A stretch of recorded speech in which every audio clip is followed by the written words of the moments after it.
al-Dhuhr. And now I finished tasbihat and I want to talk and I see everyone is finished as well. What happened?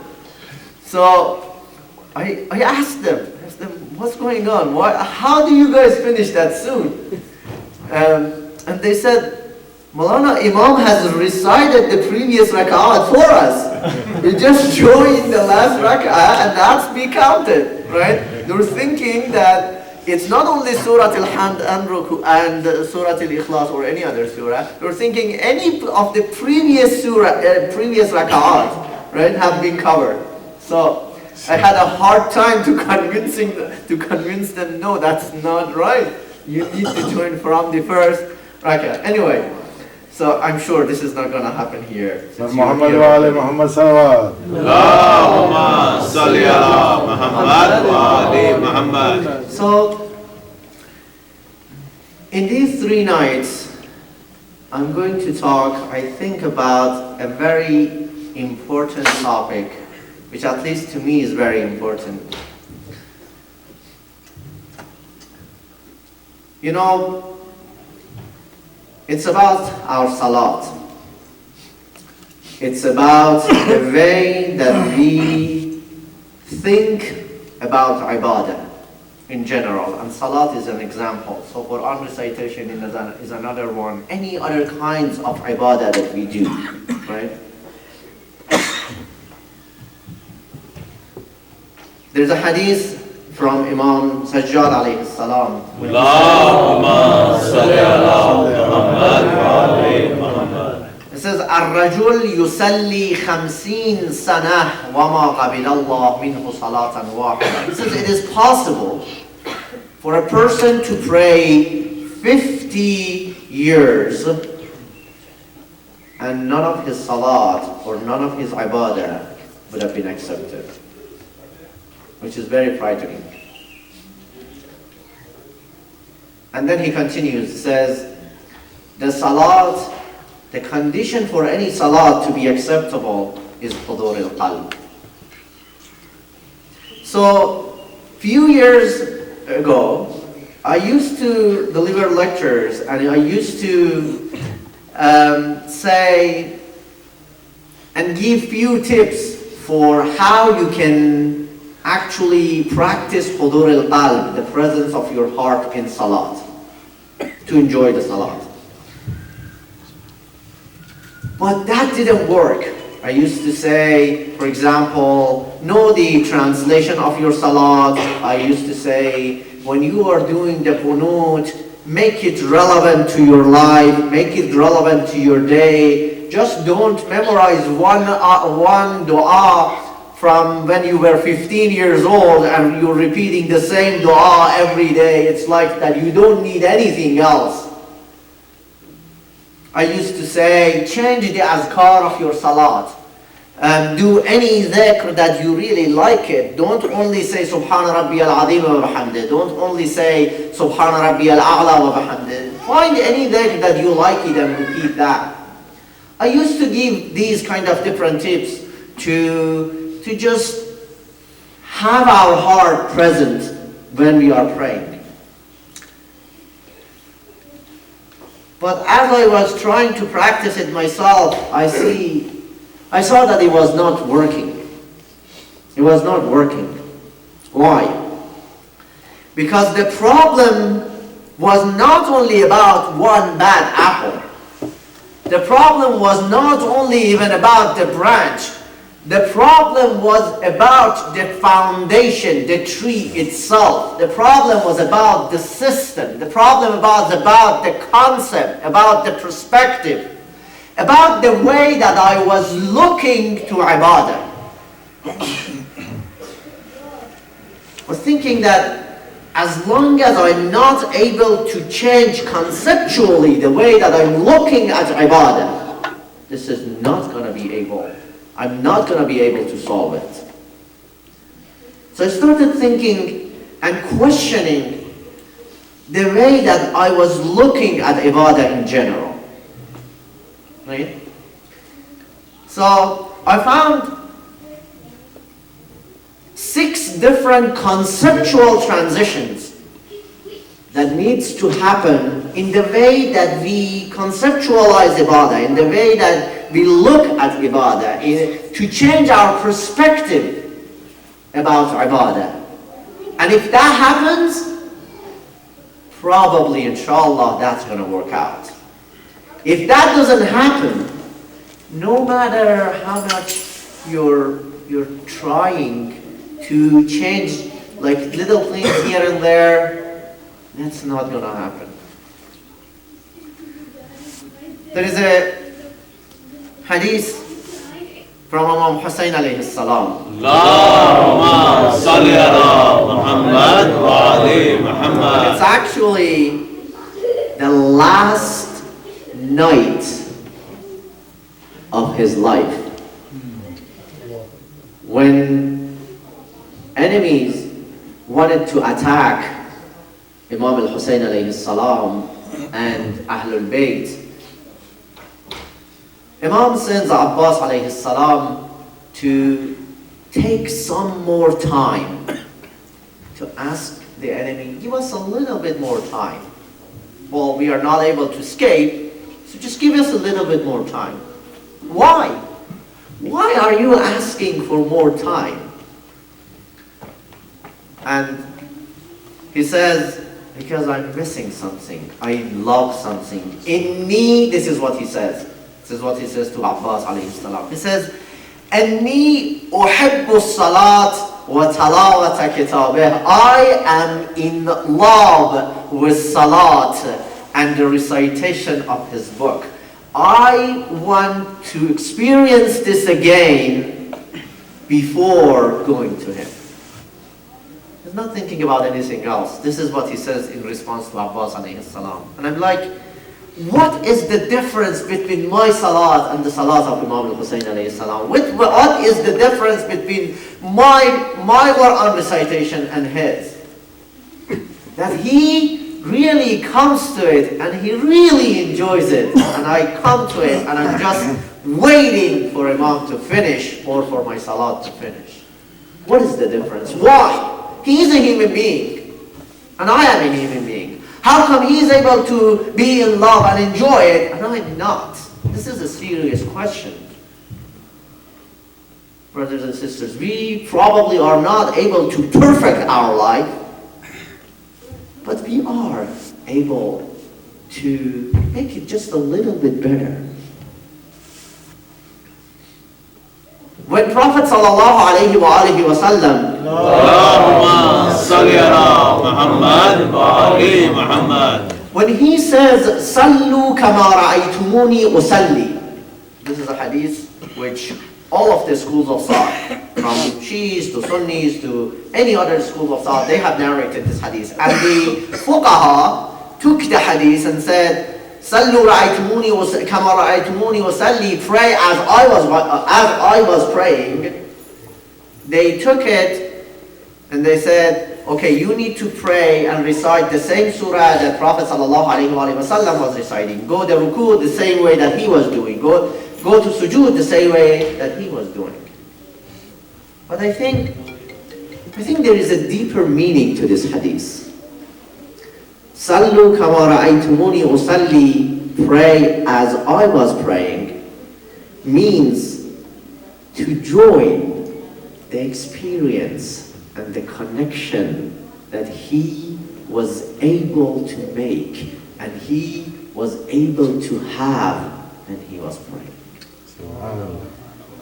Joining that experience needs this transition in mind.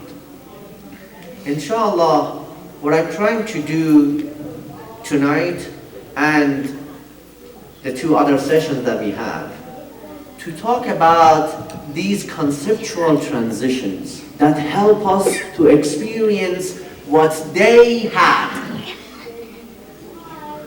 in their salat. Right? So the first one, I try to cover inshallah two of them.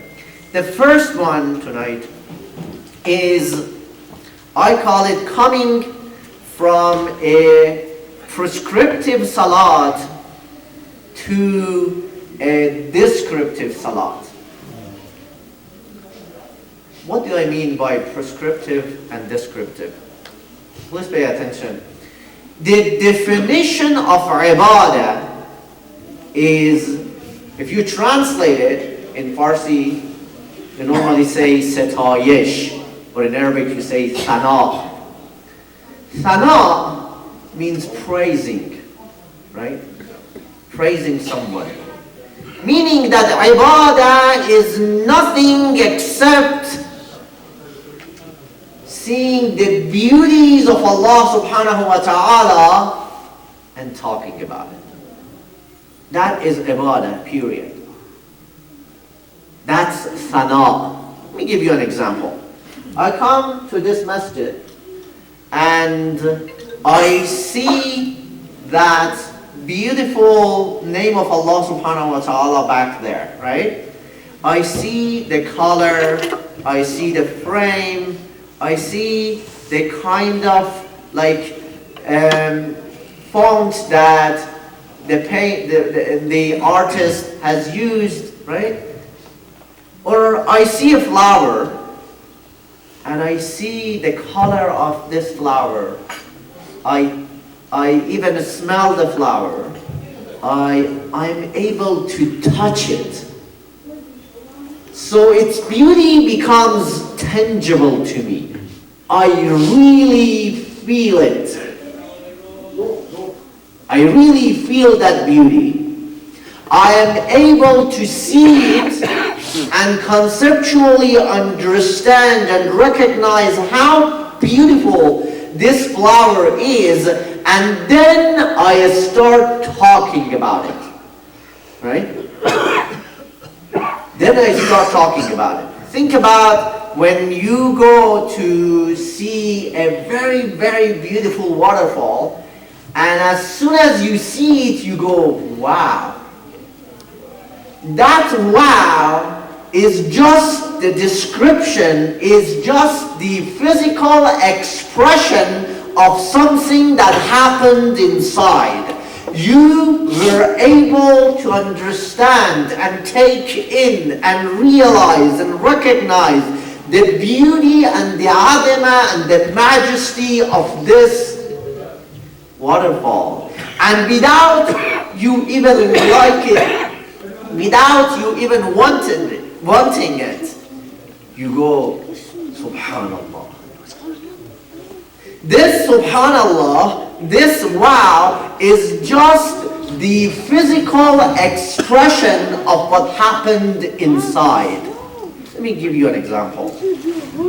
Think about having a pot, right, full of water on your stove, right? You turn on the stove, and eventually what happens is that the bottom of the stove gets warm, right? The water gets warm. Eventually it reaches to the boiling point, right? And from this boiling point, from these bubbles, you see the bubbles are being created from at the bottom of this pot, and these bubbles eventually come up and up and up until they come to the surface and they pop. This popping is just an expression of what was inside down there, right? It's impossible for that popping to happen unless if it's hot at the bottom of the pot, right? When you see a beautiful thing, if you are able to, you would be able to describe the beauty. Are you with me? You would be able to describe the beauty when you feel it inside. And then describing it is what? Describing it is the physical expression of that love or being able to touch that beauty inside. That physical expression sometimes shows itself in the world of a love or even in a touch, right? Let's forget about the romance world and come back to think about the real ishq that we mean here, right? So you need to find that beauty first to be able to talk about it.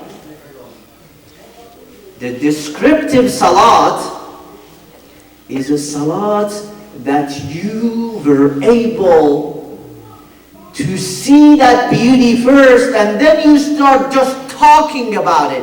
You say, Bismillahir Rahmanir Rahim, in the name of Allah, the most beneficent, the most merciful.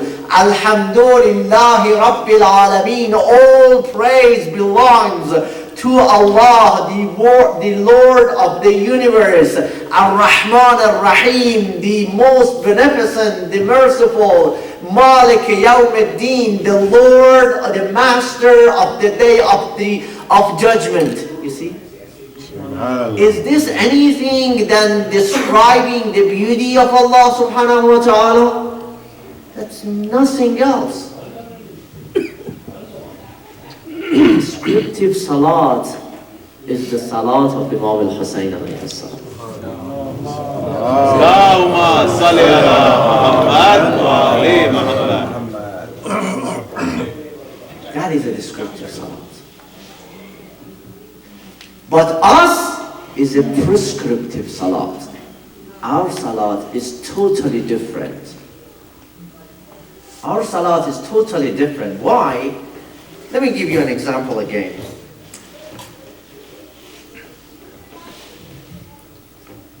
How beautiful and big and huge is the Everest mountain? Very, right? But any of you have been there? No. Okay, alhamdulillah. So far, no matter in what masjid I am, when I ask this question, it works. Okay, so, but you all kind of know about its beauty. You all kind of know about how big this is, right? So you talk about its majesty, but you didn't feel it. Your line of thought, right? You're getting where I'm going, right?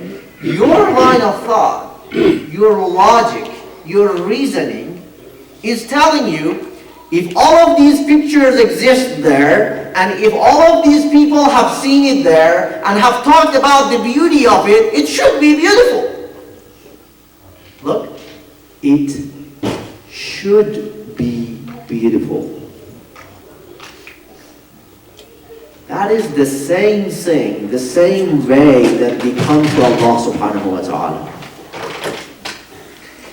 So when it comes to Allah subhanahu wa ta'ala, if someone asks us, like, Bismillah ar-Rahman ar-Rahim, are you describing Allah subhanahu wa ta'ala? No, well, I've heard that He is, I didn't really feel His existence, but when I go to my line of thought, when logically He should be there, and He should be magnificent, and He should be merciful, and He should be, well, there is a big difference between He should be and I felt it and He is, right? This is a prescriptive salat, meaning that, well, I don't know, look, my reasoning is telling me He is great, I have to worship Him. Okay. It is prescribed by our reasoning that I have to do this. And that's why you call it wajib. Right? It is prescribed. That is the first thing that needs to change.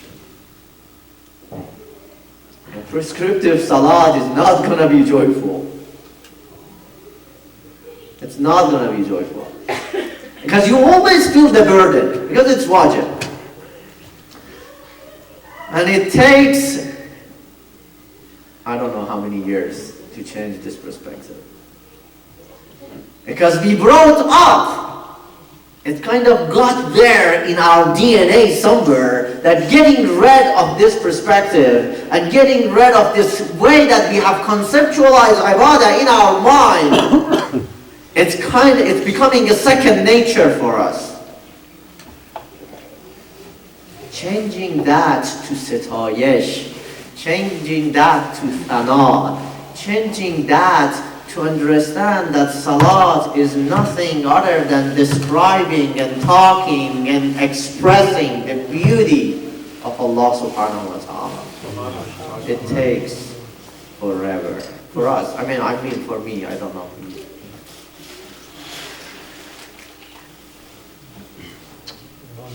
There is one level above this. You know, sometimes you're sure you're not going to get there, but still talking about it is joyful.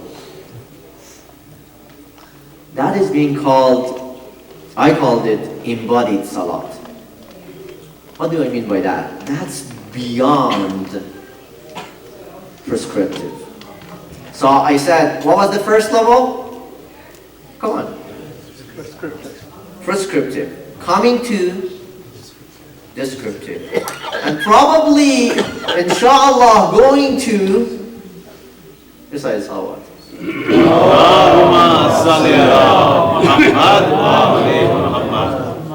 So coming from prescriptive to descriptive, right?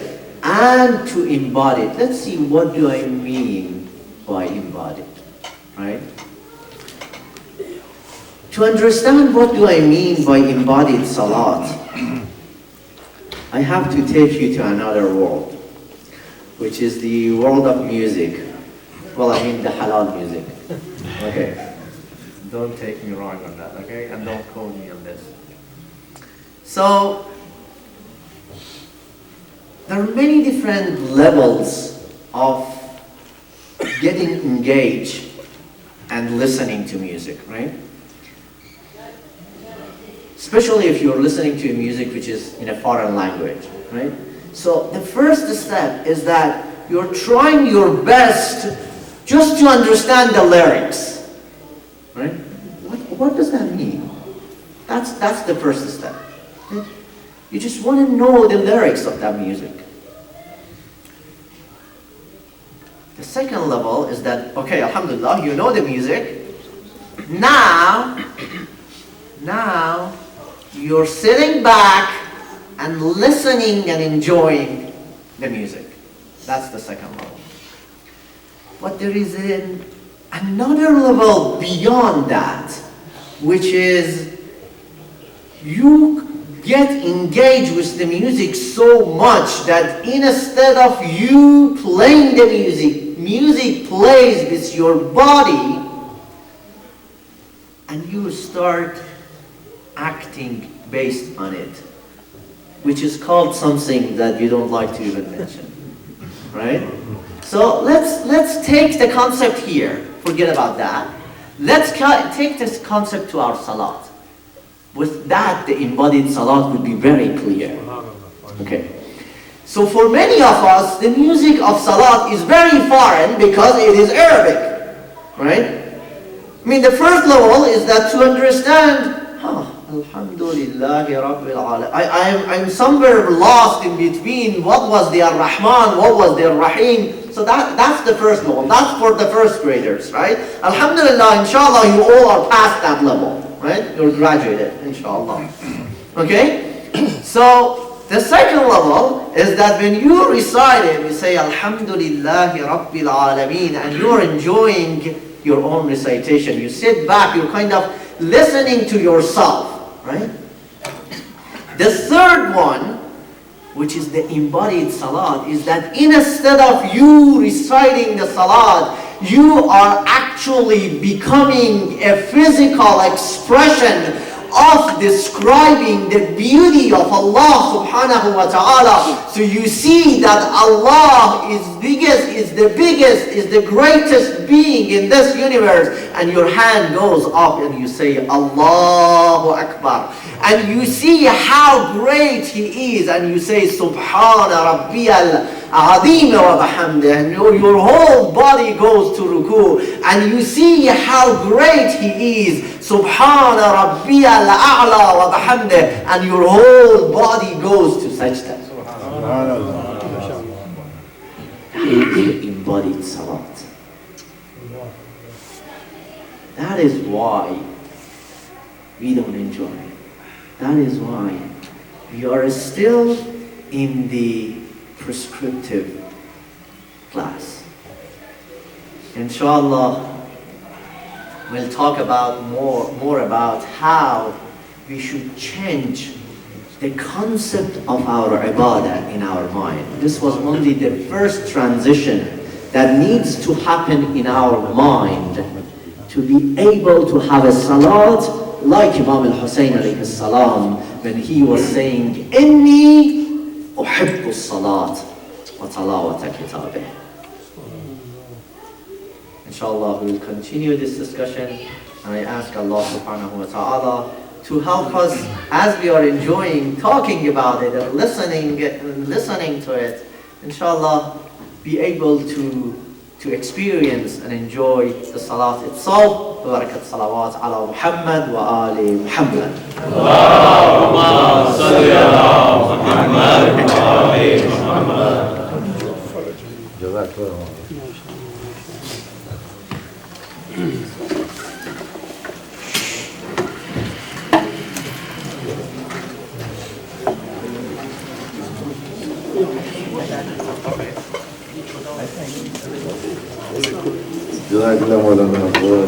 Maulana, please recite the Nare Salawat. Allahumma salli ala Muhammad wa ali Muhammad. Assalamu alaikum wa rahmatullah. حال شما حالات خوبه؟ سلامتی؟ خوبه؟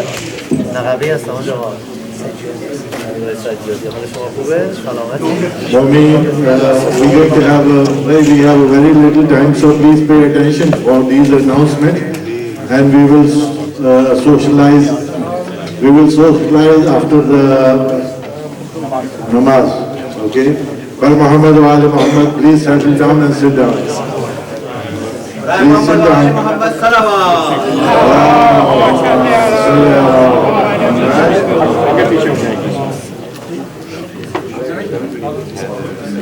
We expect the Mu'mineen to please sit down and settle down so we can continue with our program. So these announcements which I am making today is going to be after prayer and the break of the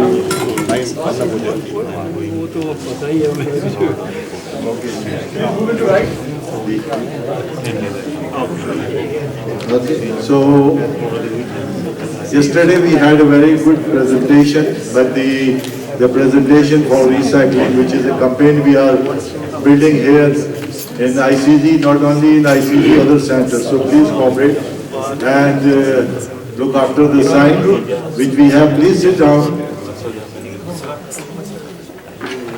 There's no point if people don't pay any attention, there's no point making an announcement, because you get WhatsApp, you get this other announcement. So please pay attention, like a speech and the announcement, all these things. So thank you very much, appreciate. Nara Salawat.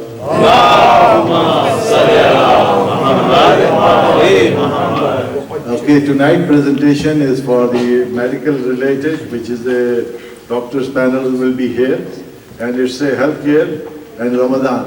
So please prepare your questions if you have, and you can write it down, send it here, and it will be beneficial for all of you. But the presentation will be after the Salat and after the break. And then tomorrow we have also some, every day almost, we have some presentation. And this presentation is going to be here, always in the maybe after the Salat. So tomorrow is going to be question and answer with the Maulana. So also please prepare your question and bring it in advance if possible. And then we have a Friday, May 17th, is a special Quranic competition. For this you need a registration, so please go to the website and make a registration. And now this is an announcement to save a day. we're going to have a picnic, family picnic on the Sunday, June 9. So please save this date. And now today's Tabarruk has been sponsored by Dr. Sarwar and Sister Bharat and Faz and Sister Nigar. And the program has been sponsored by Brother Nasir and his family. So for their Balandiya Darajat, health, prosperity and longer life, Nara Salwar.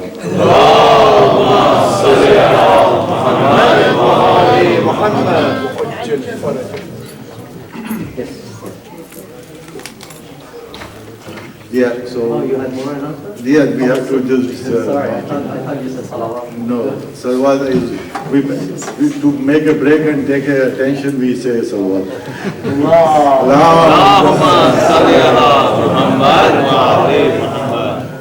Yeah, let's recite 5 times Amma Yuji for all people who are in difficulties or suffering from this.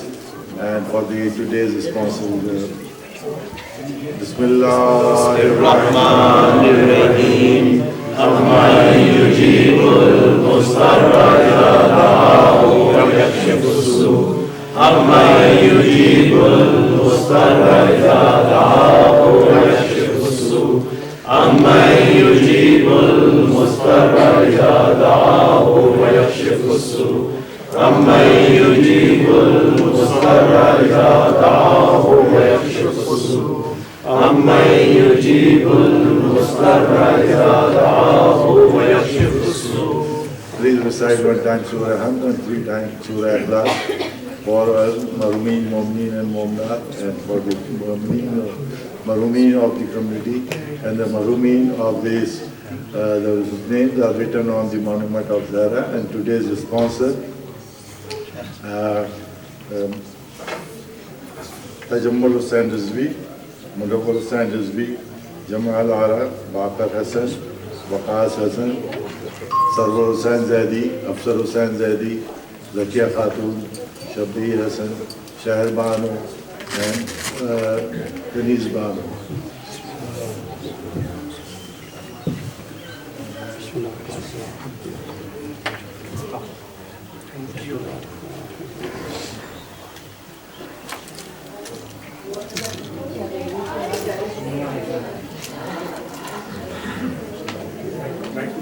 Please move to the right.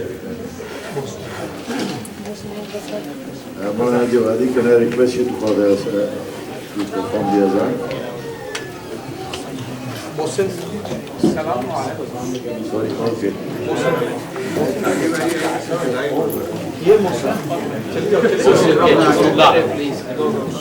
Nare salawat. Allahumma salli ala Muhammad wa ali Muhammad.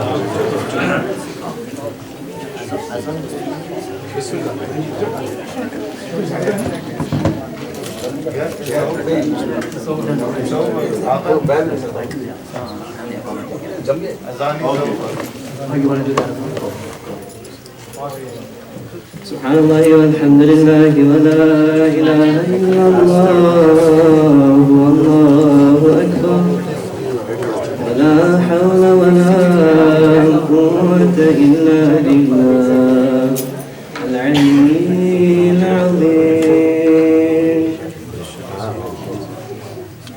الله أكبر الله أكبر الله أكبر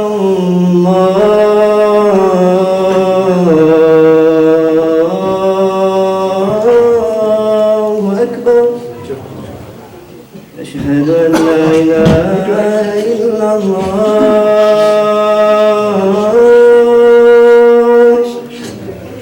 أشهد أن لا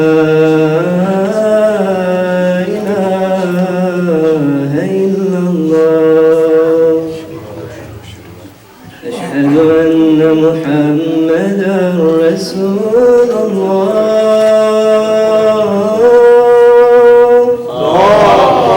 Salli ala Muhammad wa ali Muhammad. أشهد أن محمدا رسول الله.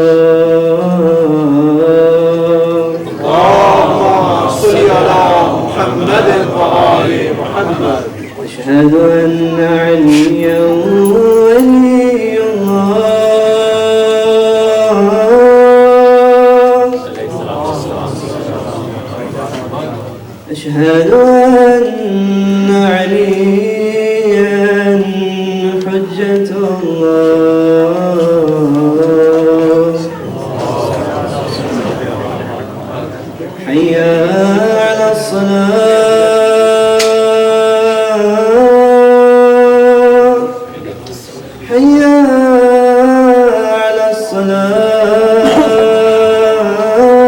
الصلاة حي على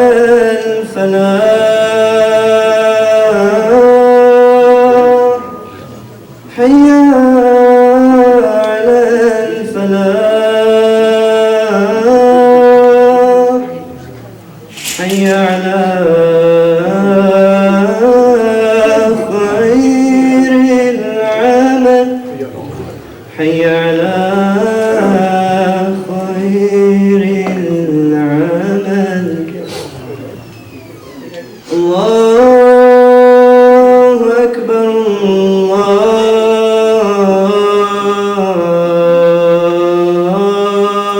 الله أكبر لا إله إلا الله لا إله إلا الله صلى الله على محمد وآله وسلم اللهم صل على محمد وآل محمد. جزاك الله.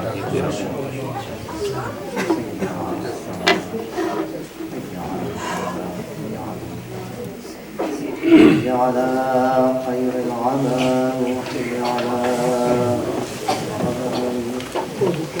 قامت الصلاة قد قامت الصلاة الله أكبر الله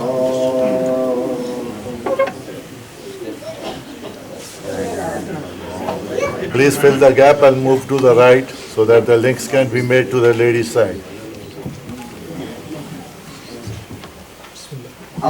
الله أكبر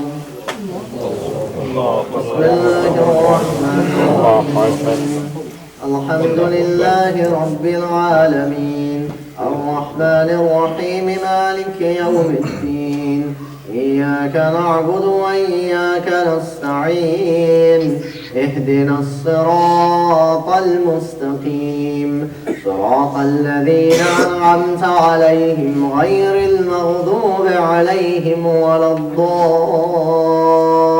الضالين بسم الله الرحمن الرحيم العصر إن الإنسان لفي خسر إلا الذين آمنوا وعملوا الصالحات وتواصوا بالحق وتواصوا بالصبر الله أكبر سبحان ربي العظيم وبحمده سمع الله لمن حمده الله سبحان ربي الأعلى وبحمده الله أكبر الله أكبر سبحان ربي الأعلى وبحمده الله أكبر بحول الله وقوته بسم الله الرحمن الرحيم الحمد لله رب العالمين الرحمن الرحيم مالك يوم الدين إياك نعبد وإياك نستعين اهدنا الصراط المستقيم صراط الذين أنعمت عليهم غير المغضوب عليهم ولا الضالين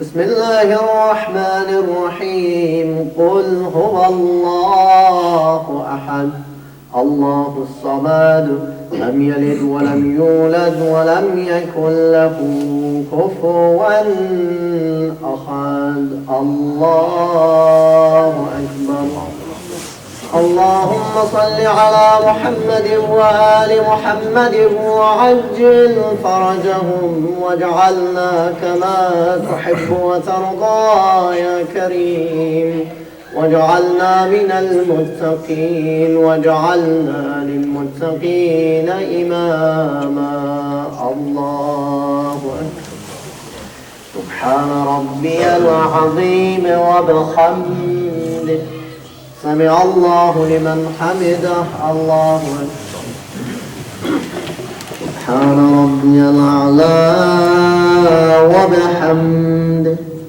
الله أكبر الله أكبر سبحان ربي الأعلى وبحمده الله أكبر الحمد لله أشهد أن لا إله إلا الله وحده لا شريك له وأشهد أن محمدا عبده ورسوله اللهم صل على محمد وآل محمد يا حي يا قيوم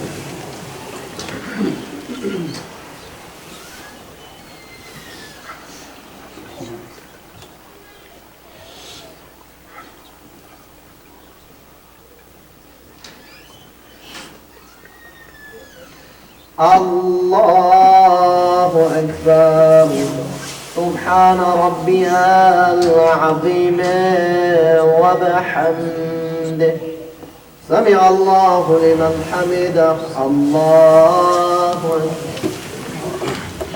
سبحان ربي الأعلى وبحمده الله أكبر الله أكبر سبحان ربي الأعلى وبحمده يا من له الدنيا والآخرة وحمد ليس له الدنيا والآخرة يا لطيف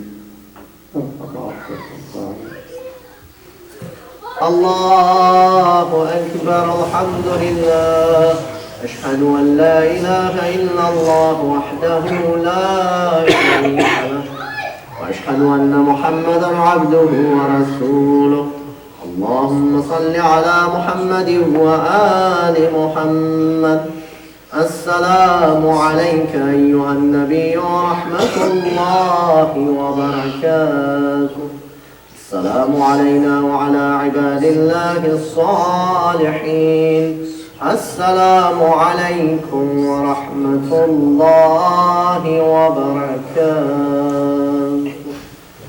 الله أكبر الله أكبر الله أكبر إن الله وملائكته يصلون على النبي يا أيها الذين آمنوا صلوا عليه وسلموا تسليما اللهم صل على محمد وآل محمد اللهم صل على محمد وآل محمد اللهم صل على محمد وآل محمد لا إله إلا الله لا إله إلا الله لا إله إلا الله تسبيح فاطمة الزهرا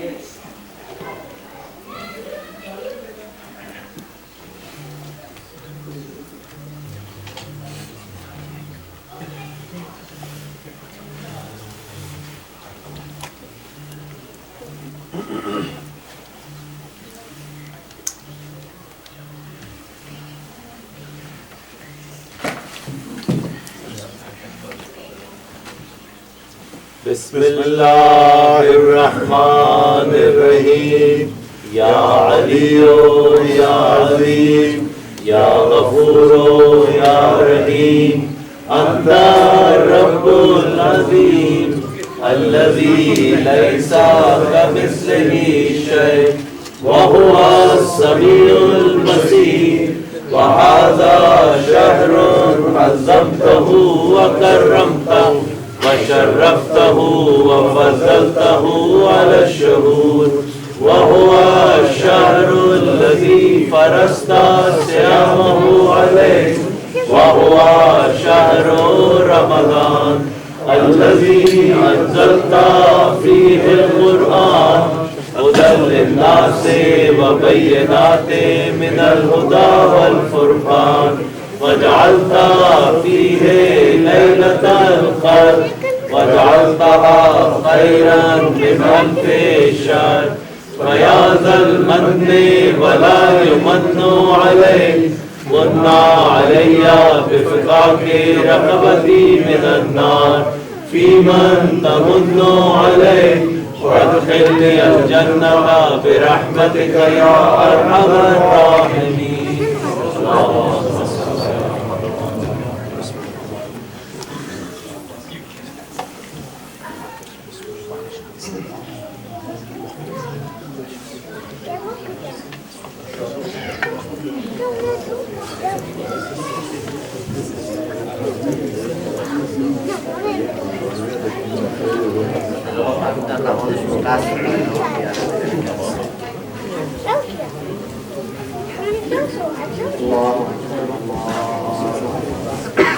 أشهد أن لا إله إلا الله، أشهد أن لا إله إلا الله، أشهد أن محمدا رسول الله.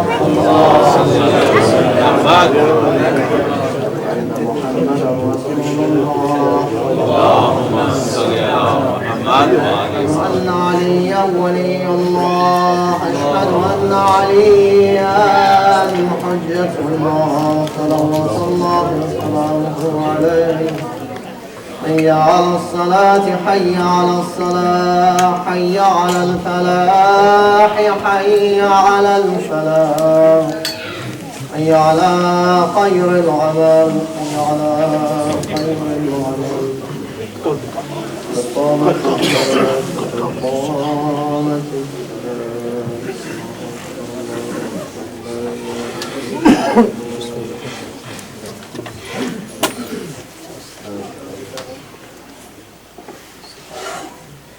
الله أكبر.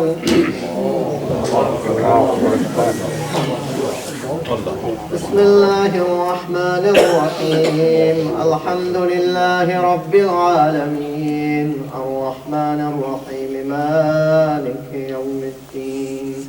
إياك نعبد وإياك نستعين، اهدنا الصراط المستقيم، صراط الذين أنعمت عليهم غير المغضوب عليهم ولا الضالين.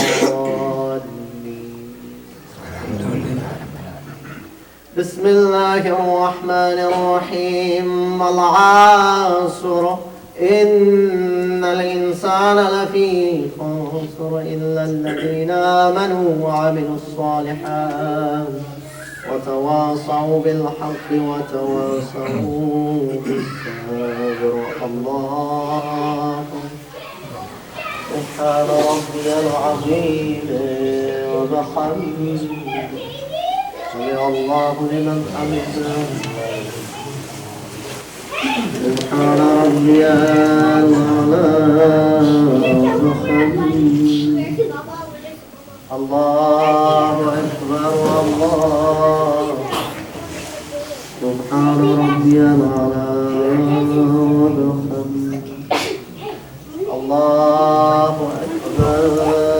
يا حي يا قيوم. بسم الله الرحمن الرحيم. الحمد لله رب العالمين، الرحمن الرحيم، مالك يوم الدين. إياك نعبد وإياك نستعين، اهدنا الصراط المستقيم، صراط الذين أنعمت عليهم غير المغضوب عليهم ولا الضالين. بسم الله الرحمن الرحيم. قل هو الله أحد الله الصمد لم يلد ولم يولد ولم يكن له كفوا أحد. اللهم صل على محمد وآل محمد وعجل فرجهم. ربنا اغفر لنا ولوالدينا ولوالدي والدينا ولمن له حق علينا يا جواد يا كريم. اللهم ارزقنا حبك وحب من يحبك وحب كل عمل يوصلنا إليك يا جواد يا كريم. الله سبحان ربي العظيم وبحمده. سمع الله لمن حمده. سبحان ربي الأعلى وبحمده. الله أكبر. الله سبحان ربي الأعلى وبحمده. الله أكبر والحمد لله. أشهد أن لا إله إلا الله وحده لا شريك له وأشهد أن محمدا عبده ورسوله. اللهم صل على محمد وآل محمد. وبالله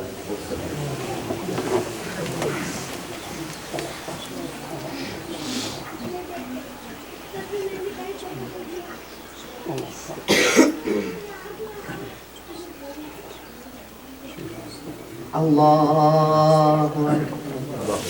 سبحان ربي العظيم وبحمده. سمع الله لمن حمده. سبحان ربي الأعلى وبحمده. الله أكبر. الله سبحان ربي الأعلى وبحمده. الله أكبر. بحول الله وقوته يقوم وأصعد وأركع وأسجد.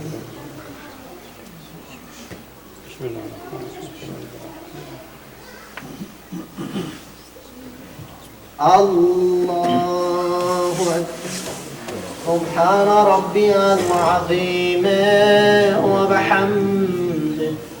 سمع الله لمن حمده. الله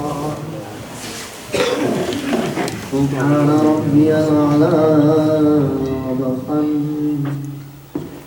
الله أكبر. الله سبحان ربي الأعلى وبحمده. ربنا اهدنا إلى صراطك المستقيم. الله أكبر. الحمد لله. أشهد أن لا إله إلا الله وحده لا شريك له وأشهد أن محمدا عبده ورسوله. اللهم صل على محمد وآل محمد. السلام عليك أيها النبي ورحمة الله وبركاته. السلام علينا وعلى عباد الله الصالحين. السلام عليكم ورحمة الله وبركاته. الله أكبر. الله أكبر. الله إن الله وملائكته يصلون على النبي يا أيها الذين آمنوا صلوا عليه وسلموا تسليما. اللهم صل على محمد وآل محمد. اللهم صل على محمد وآل محمد. اللهم صل على محمد وآل محمد. لا إله إلا الله. لا إله إلا الله. لا إله إلا الله. تسبيح فاطمة الزهرا.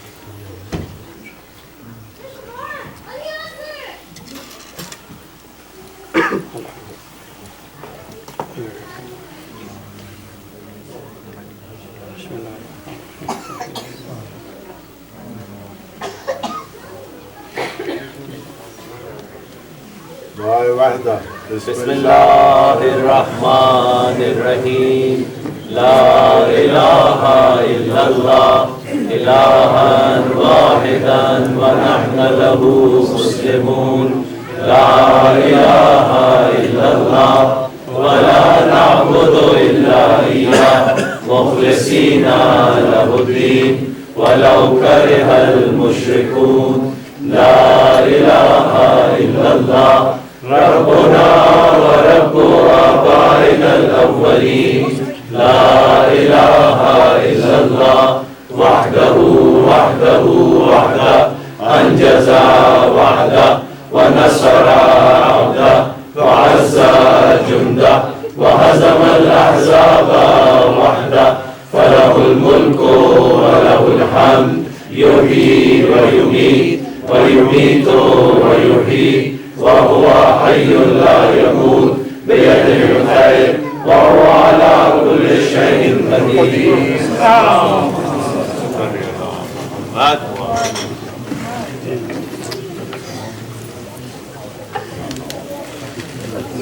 وعجل اللهم في فرج مولانا صاحب العصر والزمان.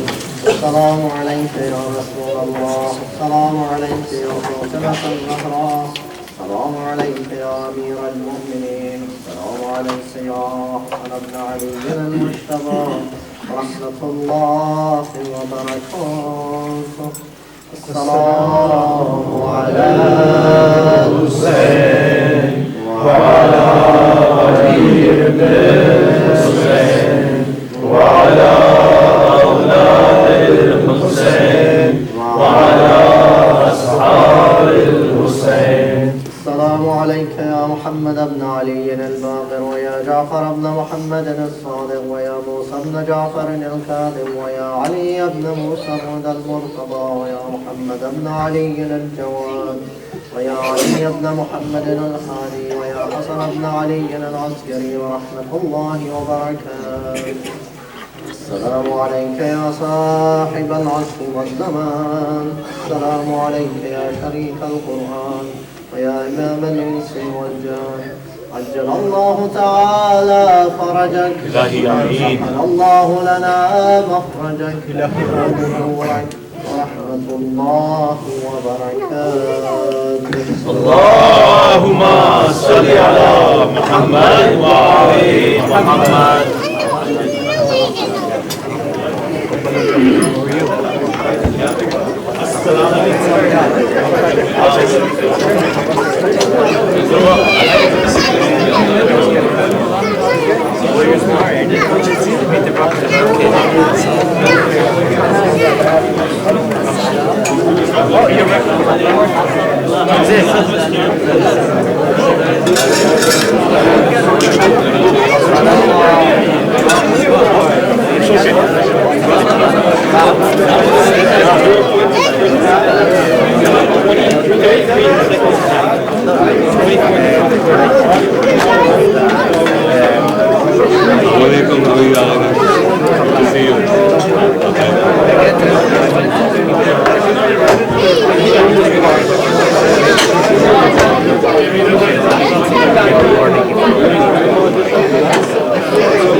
Because I think I could have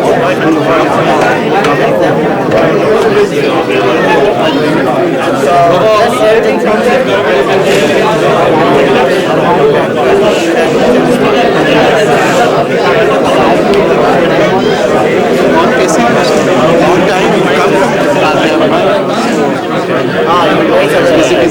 yeah, look, I know.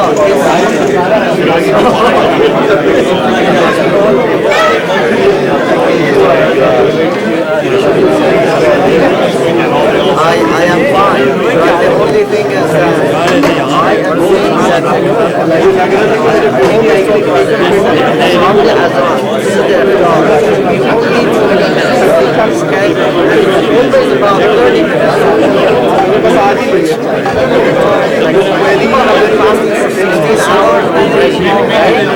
So even these little things, like yes, last night this sister came and told me, give us 2 minutes. I said, why?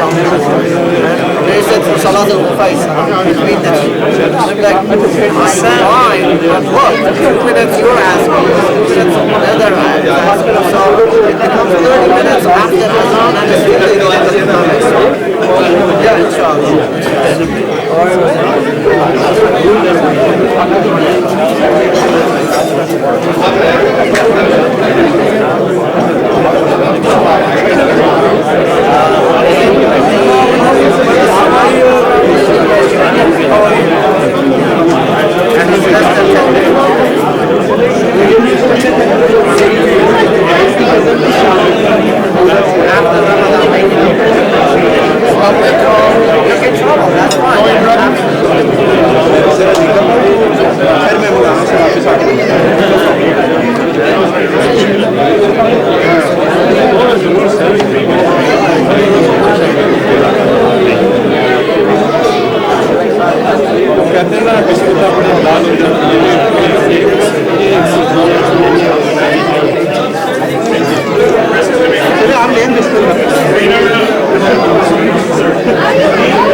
Plastic को बिछा रहे हैं बिछा रहे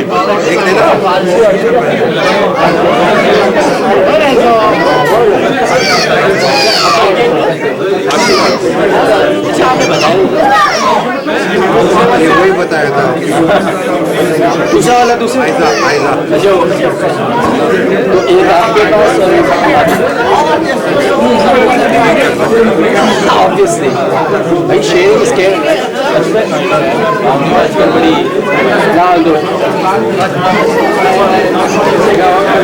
कभी कभी आते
Yes, that's true. Killing many birds at once.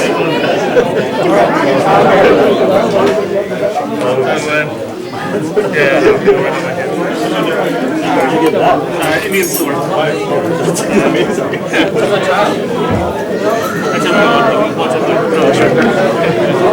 The plate might be gone. India bus.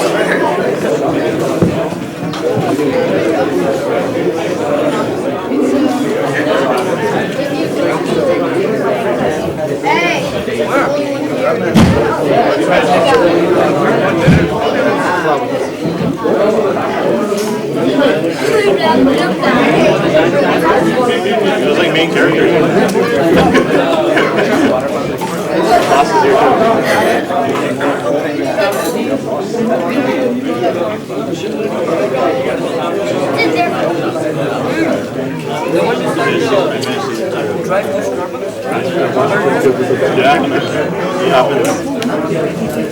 Less than the end.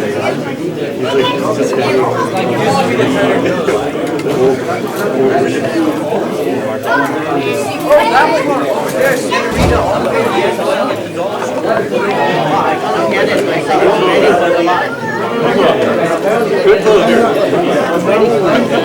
You did it. Fresh country wine.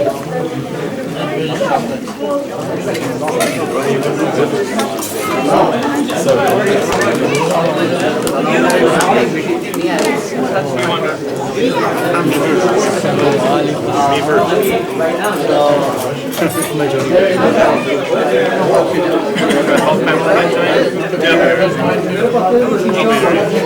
You're gonna be on the stage? Yeah, I'll be there, but they haven't had knowledge of stuff, so they just talk to me before the speaker. I'll just be there. That's all.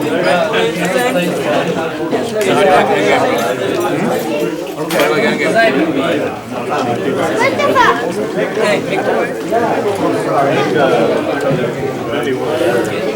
I think we just went inside. Oh yeah, it was really good.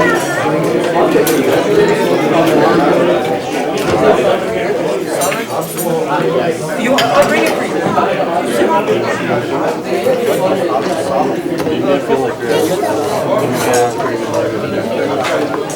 I didn't feel like it.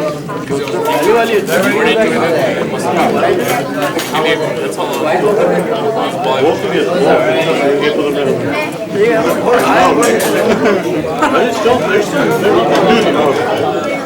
They were literally swarming around. You know, next episode has to our minister. Those are like an hour and a half episodes now. Yeah. There was one good military battle. You know, so bad. We have to send the whole horde. Yeah. I bet that was the worst because it was just interactions and slow. Why'd you do it for dealing? Good episode.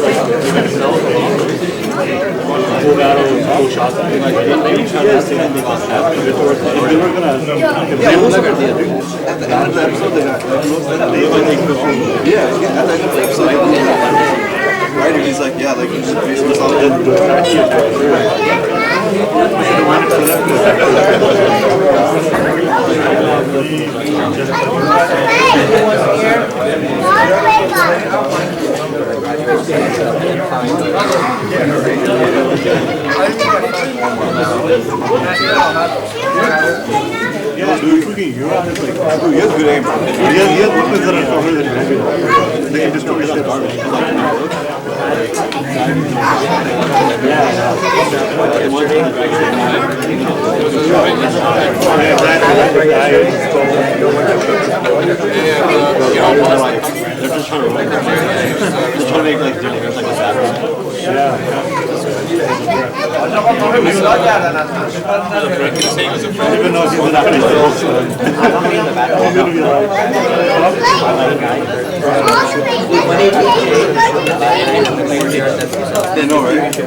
They got threats against them.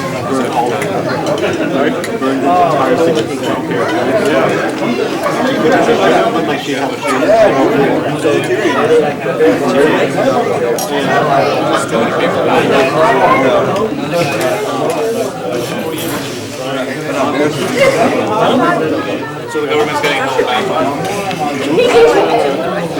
That's true. Yeah, those are churches too.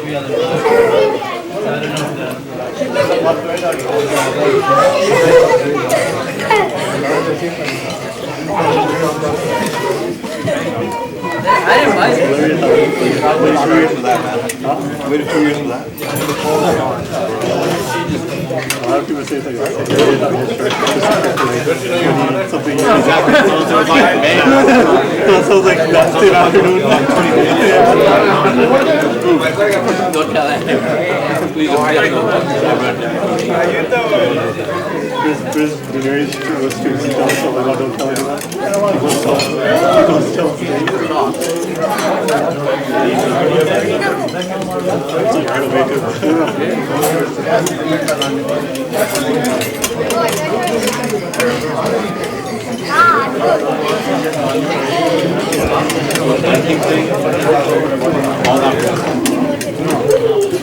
Should have been the reverse. Jersey first.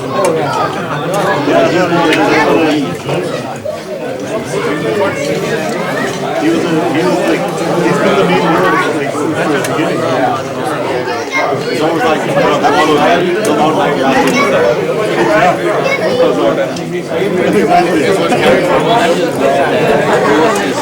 It didn't do anything with it. It had like 2 seeds.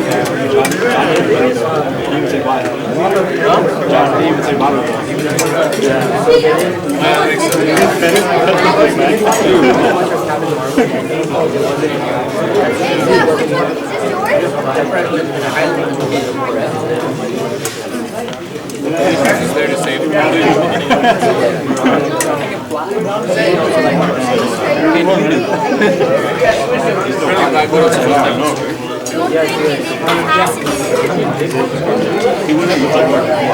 I've never liked her character. Make sure the ones you left. Oh yeah. She's only character in general. She can fight and shoot guns like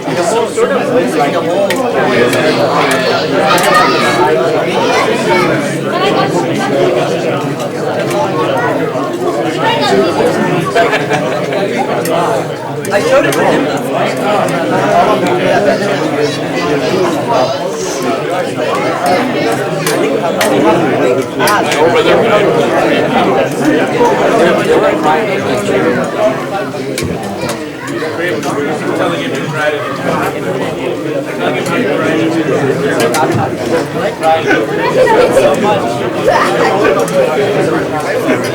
Where's some Captain America? How's that big?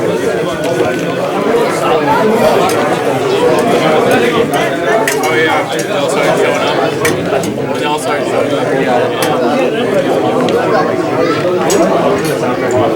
Azerbaijan भी हो गए ने They played a song called Portals while the portals were open. Who would have thought it'd be a name?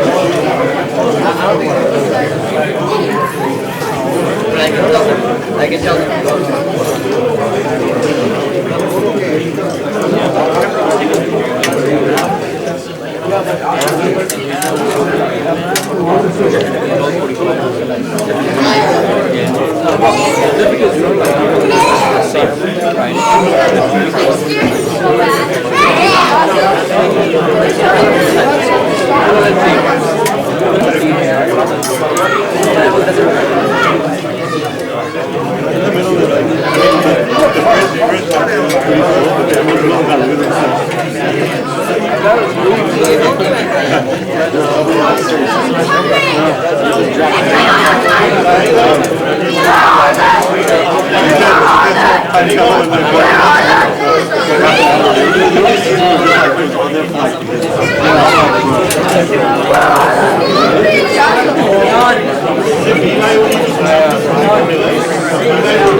Sorry for interrupting. Just one quick announcement. As a part we announced that today we have a Ramadan healthcare program. So please, I need just 1 minute attention for that one. I will appreciate. Just 1 minute, please. The first thing I would request that please try to have the time to attend this program. We also have invited the specialists, including the endocrinologists, about diabetes. And I really appreciate and thankful for our chief guest, endocrinologist, who has given us time to come today. And I really want our community to get benefit from her expertise. So please, again, I would request that please, if it's only 35-40 minutes program, please try to attend that one. The second thing, that you might have questions with the doctor's panel, and definitely privacy is important, so you can write down your questions and we can collect that question. So you don't have to come in front to ask about your medical condition or any problem with that. We will inshallah start 9:20 within 10 minutes, and again I will appreciate your attendance if you can make it. And again, do the request. Thank you.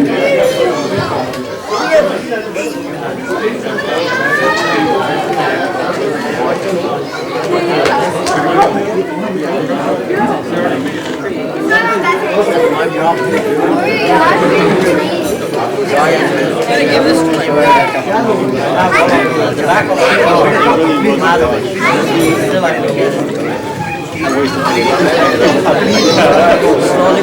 you got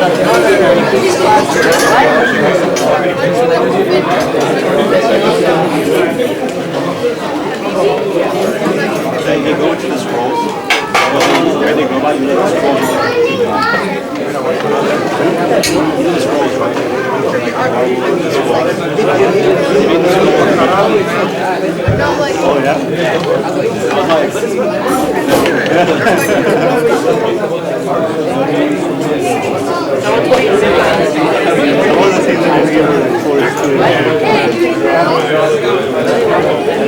whole scene where Captain Marvel grabs the chocolate and all the women yeah. I was like, come on. I mean, you don't yeah.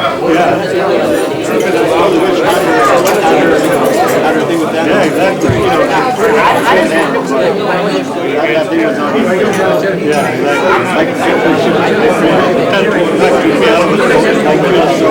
yeah,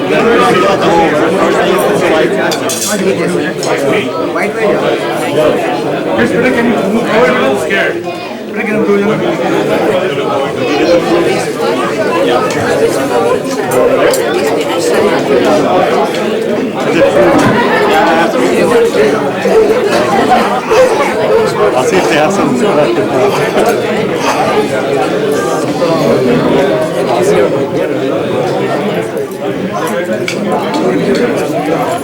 Yeah, let's talk about it.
Really, thanks for coming. I appreciate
Well, inshallah, in 4 minutes we are going to start the program, and I will just again request, as Zahra has always been requesting, please try to bring your tea in front here so we can start the program. I will request our ladies, please also come in the main hall.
With the volunteers, I request, can you just please move all the tables outside?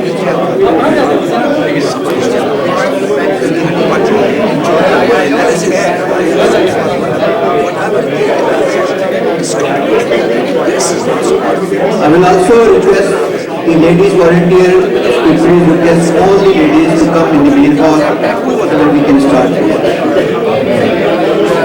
Please, all the ladies come in the front hall, and all the gents, I will say if you can come forward so the ladies can come on the back, please. All the gents, the volunteers, please, can you help us to just start the program?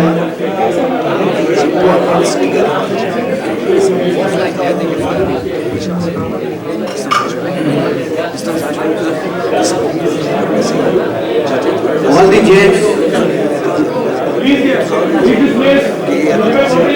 all the gents, please, I request, please come in the front.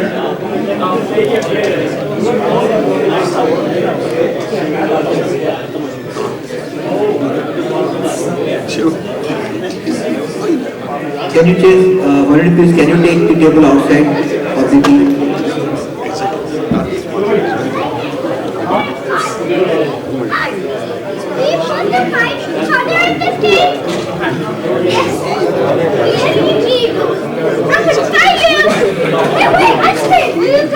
And I would please request the doctor's panel to come in the front in the main hall, please.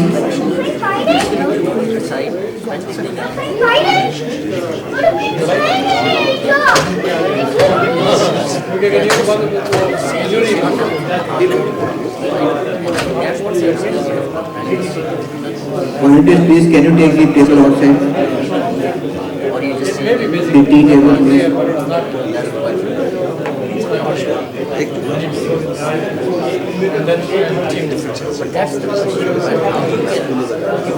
Thank you again, please.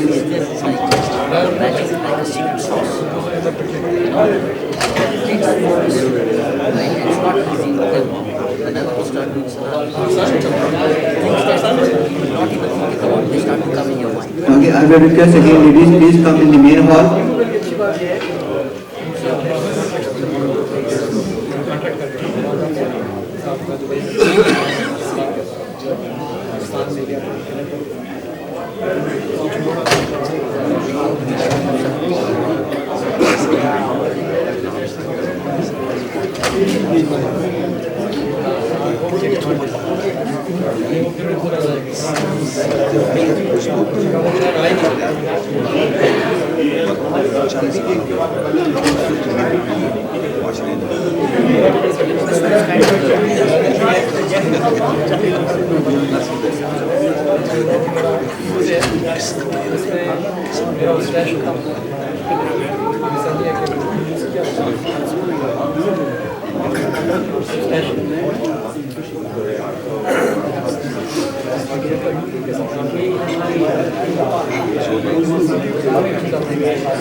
Again, I will request for the ladies volunteers, Butu, please just bring all the ladies in the front hall. I will appreciate it. Can you please, in the ladies, can you wind up all the things, please, and come in the main hall? Again, request to the ladies, I appreciate it.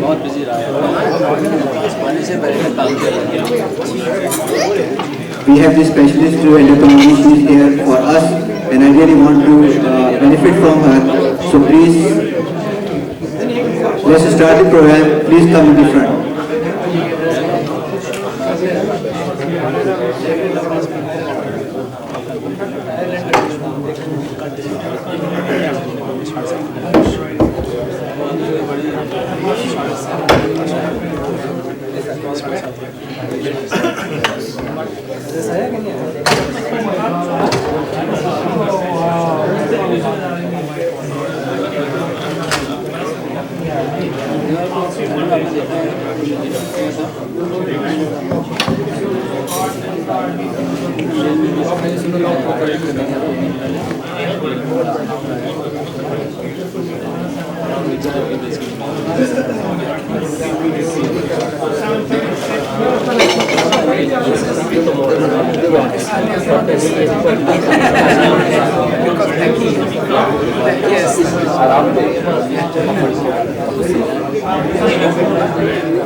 Again, I would request please the volunteers from the ladies, please request all the ladies to come in the front.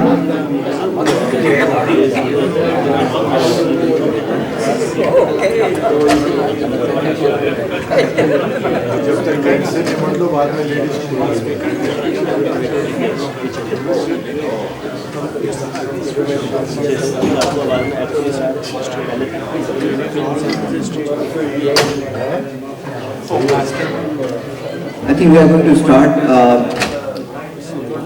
Muhammad wa ali Muhammad salawat.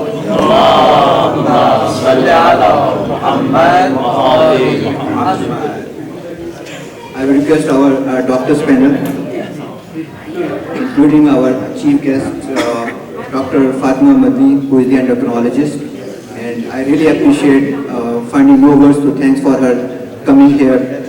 And this diabetes is always very important and common concern during fasting. So really again I appreciate. And I also request Dr. Razia.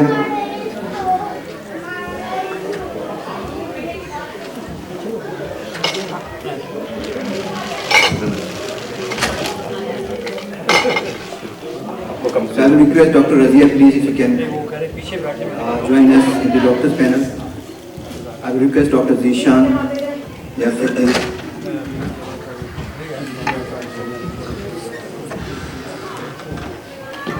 We also have a pediatrician because definitely for our especially our daughters and girls, they definitely at 9 years they can start fasting. And so the pediatrician would take us all the concern up to 18 years. So I will request Dr. Iqbal, he is a pediatrician, also join us, please.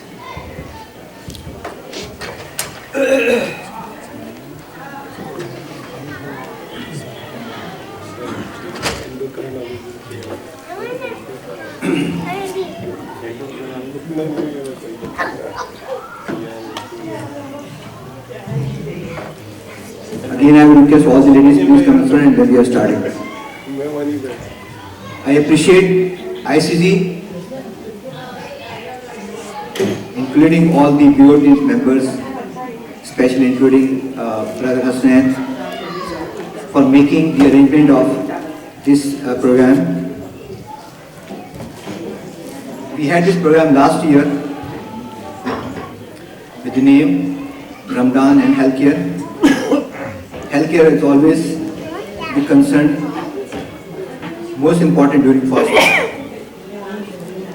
And we want to make sure that if you have any questions, you can ask to our panel. Before that, we have just 5 minutes presentation by me. I will introduce myself. I am the internist working Modesto Memorial Medical Center as a hospitalist. We started this ICD healthcare program, including, I will take the advantage for this session to inform that we have started every Thursday. We have a clinic. Basically, that's an educational session on every Thursday from 8 to 9. I will appreciate all the doctors of the ICG and others who are helping to continue this one. And for any concern, for any educational matters, it's very hard to discuss with the PCP in short period of time. That's our main subject, that we want to educate. If they have any concern which they cannot discuss in detail with their primary care physician, they can get the appointment on every Thursday with our doctors. They can discuss. And one thing I really want to tell you, that this is always, we keep the privacy. We don't share any medical conditions with anybody, even our family members. So our doctors, they are always respectable for their privacy. So make sure that, that's the thing I want to tell you, that if you have any concern, you can come in front, you can talk to our doctors, and definitely we want to help you. The second thing, that we try to conduct seminars whole year on different subjects, including this time what we are managing this one, Ramadan and healthcare. So again, I will appreciate our doctors panel, especially the chief guest, including Dr. Fatima Mani. She is the endocrinologist. And if you have questions, and again, if you guys don't want to come in front, please write down your questions. We can collect from you so that you don't have to come in front and ask your questions. And we keep the privacy again and respect for that. So let's start with the first presentation. It's just very brief. I have seen that Dr. Fatima, she also has a lot about the diet. So I will go very quickly because definitely we want to benefit from her.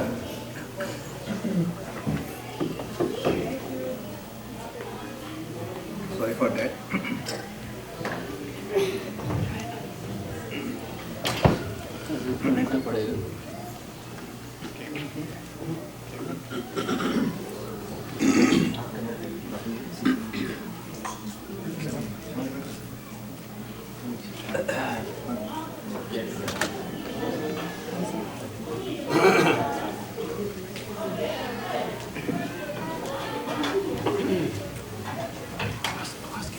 So I will go with generally and just only, I feel, not more than 5 minutes.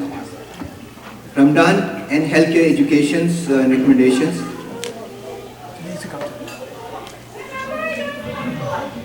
You all know that fasting is a religious and spiritual issue. Our scholars are here. If you want to have any question related to religious point of view, they can help us. We always, as a physician, what we say, that the most important for the healthcare to understand about your medical conditions. And understanding the medical condition, it always helps to avoid the risk of any problem, especially during fasting.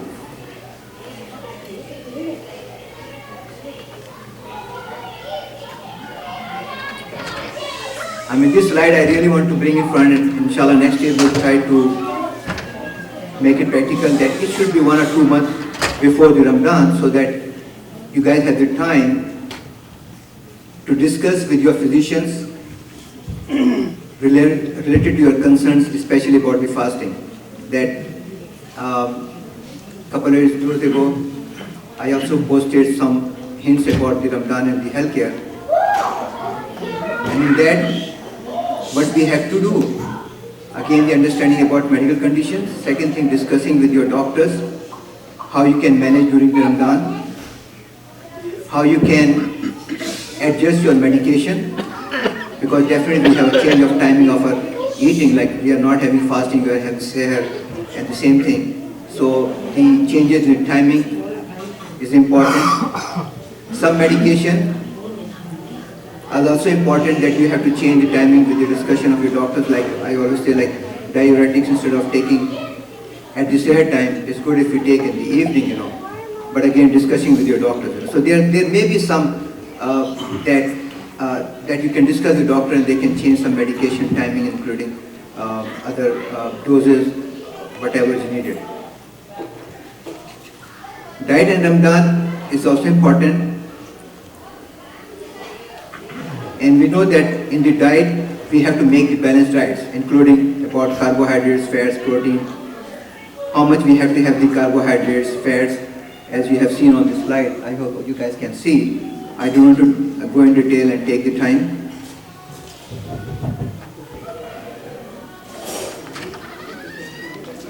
One thing I really want to tell you that there are so many evidences nowadays and studies that have shown that fasting can improve the health, but making sure that we understand our medical condition and also even discussing with the doctors. Healthy diet, the same thing. This is our plate, and again we appreciate, that's also very important to bring your plates, this is also another thing. So you can make your plates like this. Grains, proteins, vegetables, fruits are always important, vegetables are always important. Again, the vegetables, you can see you are all familiar with all these basically fruits, so I don't know if I have to go in detail of those. It depends upon which fruit, which vegetables you like. Proteins, we all know these are the proteins, are the things which are rich in proteins, like meat, fish, cheese, eggs. Grains are always important.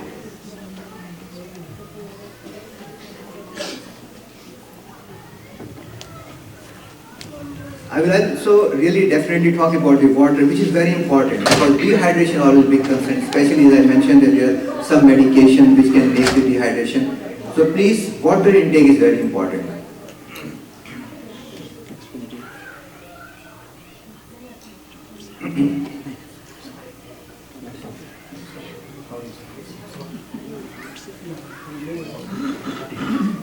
I request Mustafa, please help me out.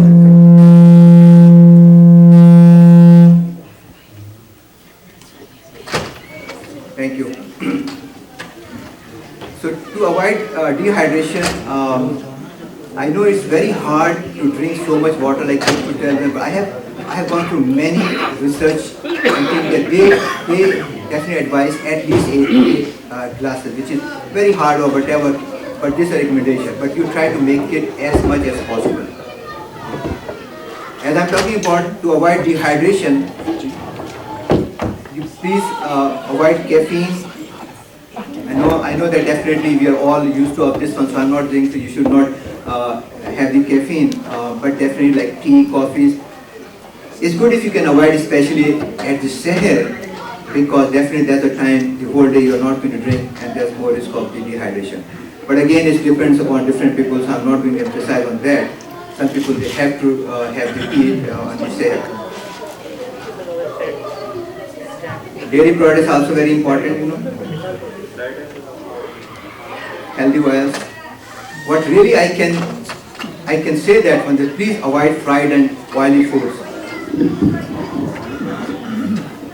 And with the request to my wife, I appreciate that she avoided all these pakoras today,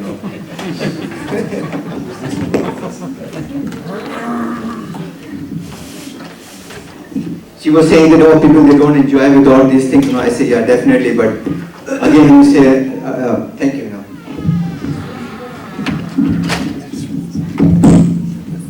Avoid pakoras, and especially also for the samosas. Hopefully next time we also avoid having samosas.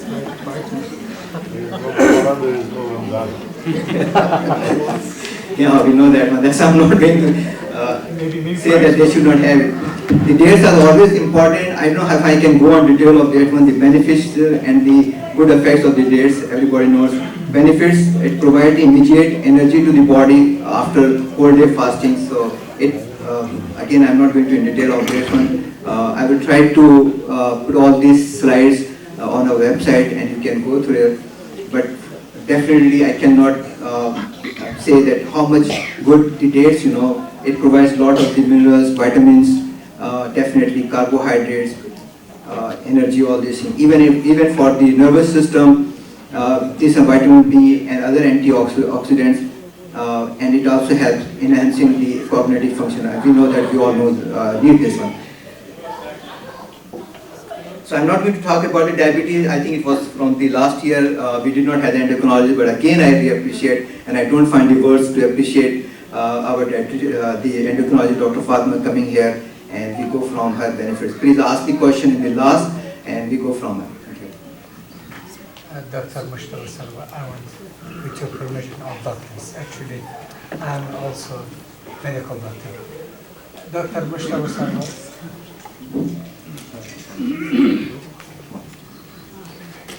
Sorry. Thank you very much. Thank you. I want to add one thing during the Ramadan about the dehydration, to avoid the dehydration. Alhamdulillah ta'ala, we could find the flax wheat, which is the sesame root, plus the chia seed, from the iftar time till the sahar time, is the best drink to avoid the dehydration. Sallu ala Muhammad wa ali Muhammad.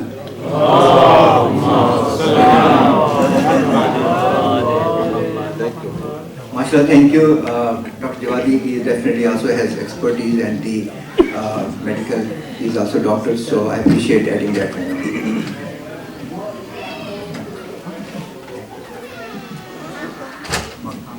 So I would request Dr. Fatima Medina, please, let's go about the diabetes, and please ask the question. Thank you.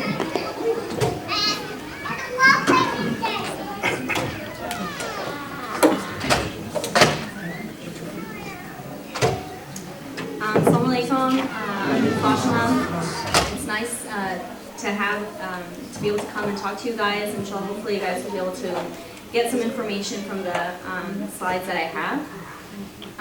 So I'm actually at Kaiser in San Jose on Cottle Road in the endocrine department, and I've been there for about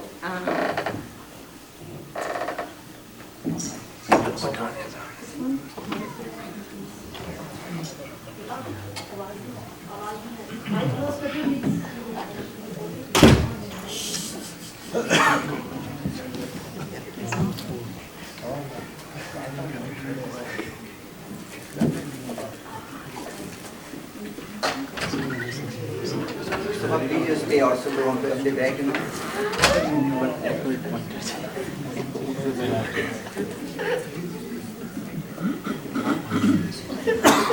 So I've been there since 2015, and I'm going to just talk a little bit about diabetes and prevention mostly.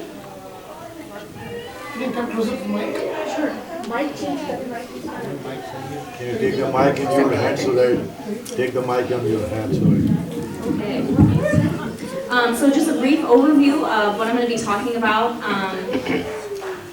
Actually, a quick question, sorry. Is there a way, since I have some animation, some of my slides will be obscured, is there a way I can look at it as a PowerPoint view? Is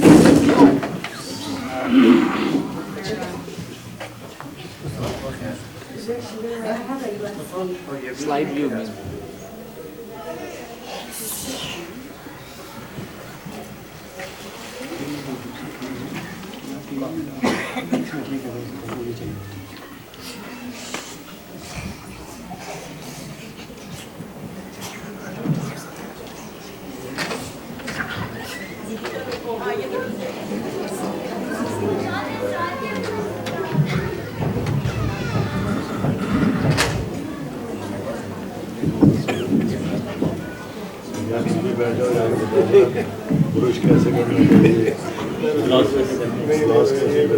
Right, Muhammad wa ali Muhammad salawat.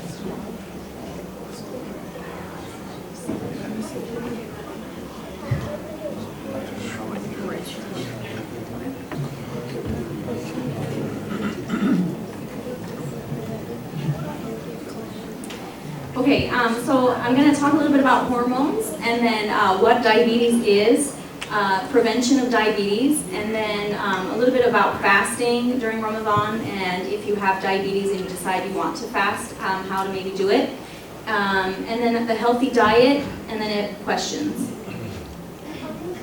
So what are hormones? Hormones are signals, these biochemically active things that are produced by glands in our body. Glands are all over our body. There's a little picture here on the right, which you can barely probably see, but the pituitary gland is kind of the master gland that secretes all of these hormones to control our other glands, including our thyroid, our parathyroid, our pancreas, our adrenal glands. And each of these hormones affect our body in different ways. People who specialize in hormones are called endocrinologists. So we deal with excess of hormone production or a deficiency in the hormones, or if your body becomes resistant to some of the hormones, like in diabetes type 2.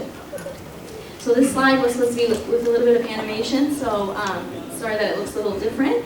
But diabetes is a chronic condition, meaning that when you have it, there really isn't a cure that you can get rid of it. You can control it with diet and lifestyle changes. And it leads to high blood sugar. So everything that we eat gets converted in our body. It gets absorbed by the intestines, it gets converted into sugars. And when you have diabetes, either you're not making any insulin, and insulin is kind of the gateway that opens up the tissues, the cells, to take in the sugar for energy. In type 1 diabetes, you have a deficiency in insulin. In type 2 diabetes, your body over time becomes resistant to the insulin, so it doesn't work as well. And then over time, you may develop insufficient production where you're not making enough. When you don't have enough insulin, you don't, basically you're starving, you're not getting the fuel that you need. This can lead to complications. So some people say, oh, my blood sugars are high, but doc, I feel okay. I'm able to do what I need to do. And that's good that you feel good, but you can even feel better if you have your blood sugars under better control. In the short term and long term, it can affect your gums, your teeth, infection, your kidneys, your eyesight, sensation changes, your eyes. So symptoms of diabetes would be that you're more tired or you're fatigued, you might be hungry, you might have increased urge to go and urinate, or really thirsty all the time. And you can ask your doctor to test with blood test and other types of testing specific to that. Diabetes is very common, and 30 million people in America have diabetes, and 84 million have pre-diabetes. 1 out of every $7 that's spent is spent on diabetes care, so it's a very important thing. How do we prevent diabetes? So there's kind of 3 things in terms of lifestyle changes that we should focus on, and that's everybody, including regular physical activity. So walking is really good. Exercising, if you can, 30 minutes or 60 minutes a day. Weight loss. So cutting back on our calories and our saturated fats, being active most days of the week. And then there are so many programs available that you can join to help with that. And then, as was alluded to earlier, diet, so more fiber, more water, decreasing your simple carbohydrates. There was a study done, the diabetes prevention program, that showed if you exercise 30 minutes a day, and you lose about 5 to 10% of your body weight, which is not a lot, like 5 to 10 pounds, you can have a 58% reduction in diabetes. Okay, so this slide was supposed to talk about what happens during fasting, and how when you fast, normally there's a regulation between the insulin production, so you don't have as much sugar that comes into the body, and so the insulin levels are lower. The body, though, needs sugar to be able to use as energy, and so your liver breaks down its stores to release the sugar into the body. As that's called glycogen. As your glycogen stores are depleted, then your body converts the fat into ketones and uses that as energy. So in healthy individuals, this works where you have things that counteract insulin, the hormones that counteract insulin, and you have insulin interacting so that you maintain normal blood sugars. But in diabetes, or people who have diabetes, this regulation may not be controlled. And so this puts you at an increased risk of developing complications when you're fasting. There was a nice paper published that looked at, well, what if you have diet-controlled diabetes, or if you're on certain medications and you want to fast. They have specific recommendations and guidelines. For example, if you're on metformin, you can take 2/3 of that dose earlier, and then a third with breakfast, with suhoor, and then 2/3 with sunset or iftar. So not all carbs are bad. There are certain carbohydrates that are good for us, and everything in moderation and portion control is important. So whole wheat, bread, pasta, cereals, if you're going to have cereal. Oatmeal is probably a little bit better. Brown rice, quinoa, couscous, beans, lentils are really healthy. And then fruits, like was mentioned earlier, and vegetables, again, are really a great source of nutrition. The sugars that are not so great are the simple carbohydrates, and so those are things that really taste good, but go into the bloodstream really quickly and put a lot of stress on your pancreas. And so these would be like your carbonated drinks and candy, or like Jamba Juice and those kind of things.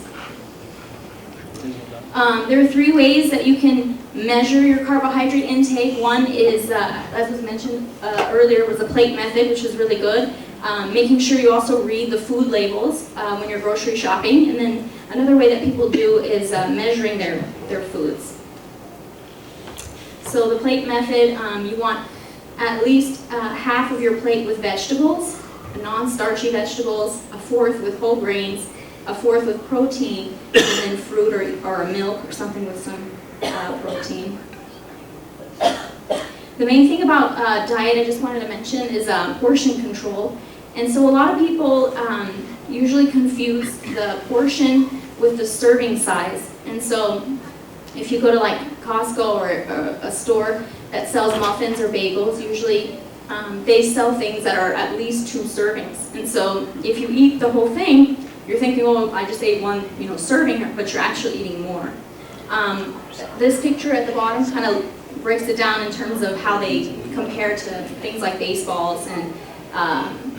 And so if you were to imagine like 1 serving of vegetables or fruit would be the size of a baseball or like a fist.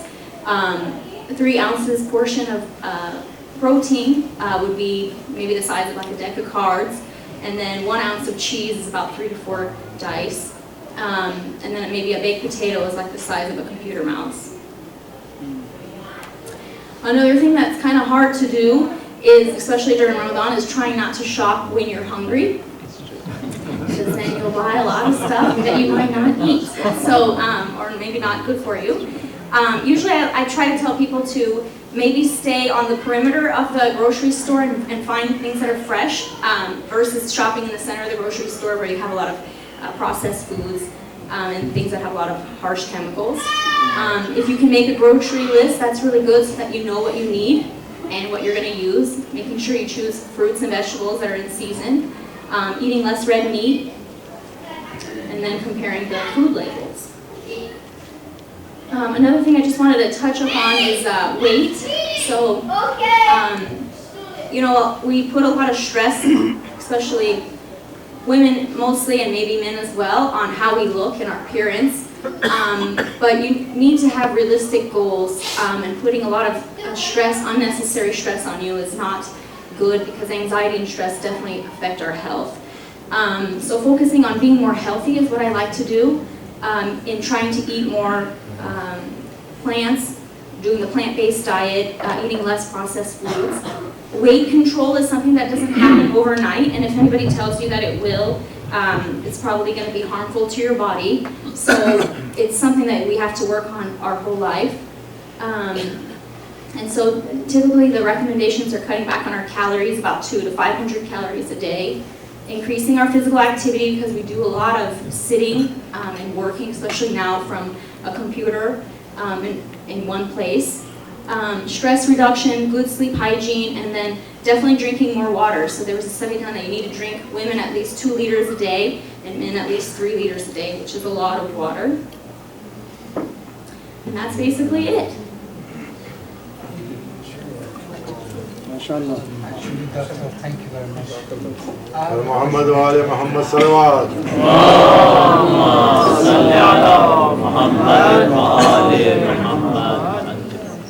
Explain a little bit about the time because... Thank you, Dr. Fatmi. Again, I really appreciate. Yeah, maybe this is the question of the others also. Microphone. Yeah, it's okay. I'm not going to ask very controversial question or long question, okay? But the member is very close to us, for me and Mr. Nakhal. Please recite Salawat.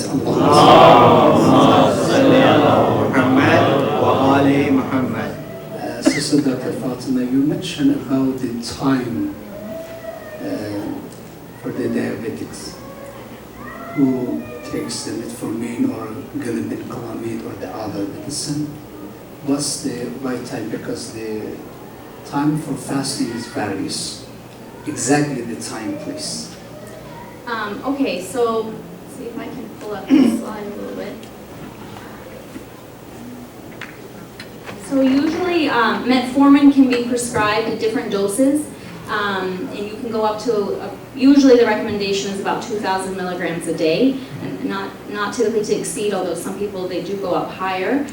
So if, let's say you were taking that amount, you want to do, since typically we eat more during iftar, you want to take that medication at that time, 1,000 milligrams, so 2/3 of the dose, and then 1/3 of the dose with your sabor, so 500 milligrams, for example. Because from iftar to sahar, we have very limited time, right? Yes. About the sahari time. So there is also a metformin extended release tablet that you can take. Lasting time for the metformin, how many hours? Usually it's about 12 hours. There is an extended release form of metformin that you can take. That's usually a once-a-day pill. So you can talk to your doctor about switching possibly to that one as well. Yes, or move to a place where the timing is a little bit spread out. Thank you. Yes. صلوا على محمد وآل محمد.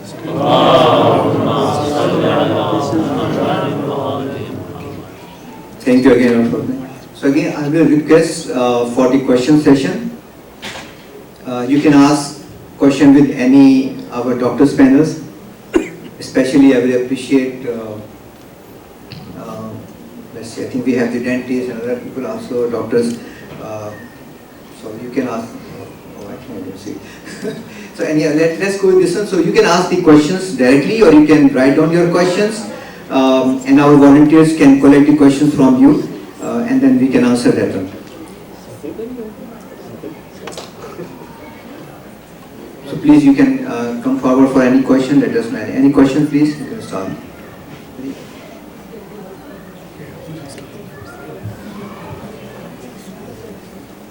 Or if you have written any questions, our volunteers can collect from you.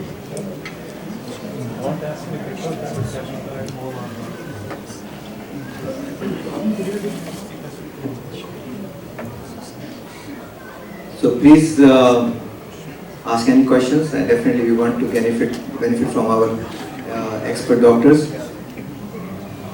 Especially, I will appreciate our pediatrician also, Dr. Wal is here, and if we have kids, like 12, 13, 14, up to 18 years who are fasting, and if they have any questions about our kids, that's also very important. So you can ask question with our pediatrician.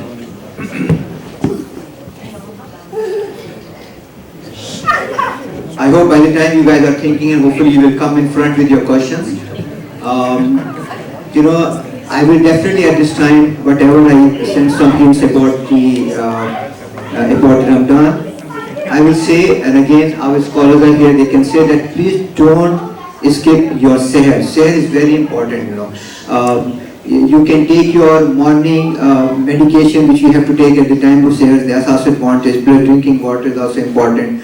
And by our if there's, if I can say Maulana, if they can say anything, that what do you think about this seher, how important is this one, from the religious point of view? Can you please? Muhammad wa ali Muhammad salawat. Because I really emphasize on this seher. I know that sometimes just because of the sleeping, we skip our seher. Sehri is very important. So from religious point of view, I would request you. Well, it is part of the sunnah. What do we mean more? What do we need more than that? It's part of the sunnah. Ahlul Bayt alayhi salam were doing so. And I don't recall any specific hadith, but it is part of the sunnah, and Ahlul Bayt alayhi salam were recommending. They were also recommending to not sleep after sahar and be up until the sunrise, which is very difficult. I mean, personally, I can't do it, but probably because it's not good to sleep immediately after when you had food. I don't know. Doctors can say more on this, but they normally said after sahur, stay up to the sunrise. So from medical point of view, again, I say that you will have advantage of drinking water, taking your morning medication, as I said you. Plus definitely, especially for diabetic patient, you are not going to have a breakfast, so that will also help you. So please, that's important. Second thing, as we mentioned about, avoid any these drinks, which we definitely, I'm glad that we are not keeping here, Coke and other thing, which Dr. Fatmi also mentioned about that, where it's just the sugar, nothing else. It doesn't give you any benefit. There are also definitely one of the great nephrologist, urologist, Dr. Aziz, he has said that try to avoid the cold water. Also have just warm water when you just after the definitely at the time of the iftar. The cold water is also not good. Definitely you can feel good after drinking that one, but that's not good for the health. So our doctor. So yes, please we can go ahead for the question. So I would like to know that how do we have to how do we have to divide how much amount of water we have to drink just after iftar, or like how do we have to distribute a number of glasses? Because you can't have like 8 glasses of water just after iftari, having a date and all that. So that's what I would like to know. And especially in seher, how much amount of water we have to drink, and like before eating anything, after eating anything. That's my question. Thank you. I think it's a very important question. As I in my slides I mentioned, Dr. Fatmi also mentioned in her slide about the water. Before I answer that question, definitely I did not mention in the slides that the water intake also according to the medical conditions also. In some medical conditions, you cannot drink a lot of the water, especially like congestive heart failure, other thing, or renal problem. If somebody has some renal insufficiency, then it also has to be according to that. That's why in the start we mentioned, please, before the start of the Ramadan, 1 or 2 months before that one, please always talk to your doctors that definitely Ramadan is coming, and mashallah now everybody knows about the Ramadan. And you can discuss about your medical condition, including about water intake or the medication. So the answer for that question, as I mentioned, that it is recommended 8 to 12 glasses, and as Dr. Fahd mentioned, about 2 to 3 liters of that one. Now how we can distribute that one, it's very hard to say. One thing definitely we know that we have less time, or we have a limited time from definitely iftar to seher, and we are not going to drink the whole day. So what we can talk about during this time period, some people, they definitely it's very hard to drink any amount of the water one time. So you have to distribute it. Even I always tell that please, if you are if you are like reciting Quran, mashallah, which is very important in these days, or just doing any work, keep the water in front of you. You cannot drink all water as well. So if you keep on drinking a little bit water, I hope that you will have definitely enough water by the time of the seher, as well when you are like definitely doing anything, that's the best time. So distribution again is between the iftar and the seher. How much you can drink at one time, maybe 2 glasses, maybe 1 glass, maybe half glasses, it depends upon you. And definitely everybody cannot go up to 8 glasses. That's a general recommendation, so we can say as much as you can do, and how much you can distribute according to your timing, it depends upon you. I have 2 questions, easy one for you and the difficult one is for Sister Fatima. You said that caffeine is not good. So what we should do instead of taking any caffeine? Because sleep is the main problem in Ramzan. And the other question is that it is important to eat more in Seher than Iftari, or eat more in Iftari than Seher? So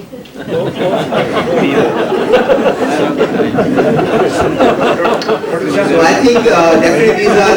When you are in Seher, when you are at home, so about the caffeine, as I told you that I mean, everybody will know that most of us are very used to of caffeine. So I'm not saying you should not drink. Just only we should understand the thing. Caffeine basically it works as a diuretic. It makes you more urinate and definitely has a risk of dehydration. But I come to the point that it's better if you avoid at the seher if you can do. But if some people they are okay, especially related to your sleeping, some people can not sleep after taking caffeine, so I think we should not take the caffeine. But if you say that, oh, caffeine is the one only which makes me sleep, not any other thing make me sleep, so then definitely you should definitely have a caffeine, because again, if somebody does not drink the caffeine, I cannot say the word withdrawal, because I know that some people they don't feel good without having the caffeine. So it's not hard and fast rule, It depends upon your toleration or that. It's a general recommendation. It's not that you should not do it. Is there any better way of caffeine? Any replacement of caffeine? So you can take that replacement and stay awake. Okay, if I go with the coffee, again, some people, if they don't drink coffee, that's true, but sometimes they say the coffee has a lot of the beneficial, I don't know if I can go in detail, or maybe I have on the slide. But again, then I tell you, like I myself, I said, I don't drink coffee, so I cannot say the coffee is better, so it depends upon you. But if you think you're okay with the caffeine, that's fine. Sorry, caffeine like a tea.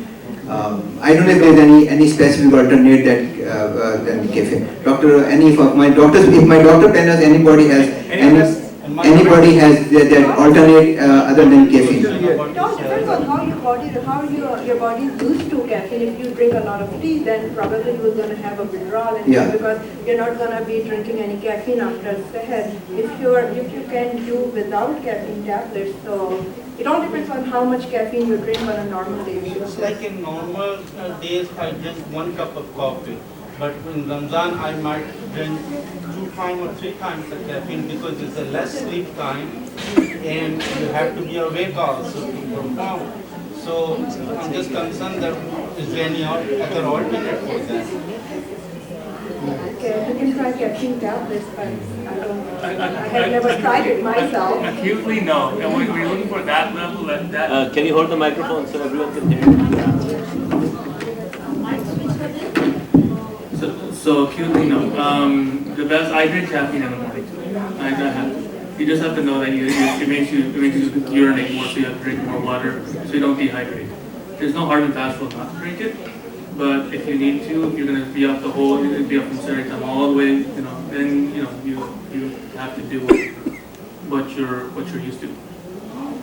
Like, is there any root, like beans or roots or other supplements?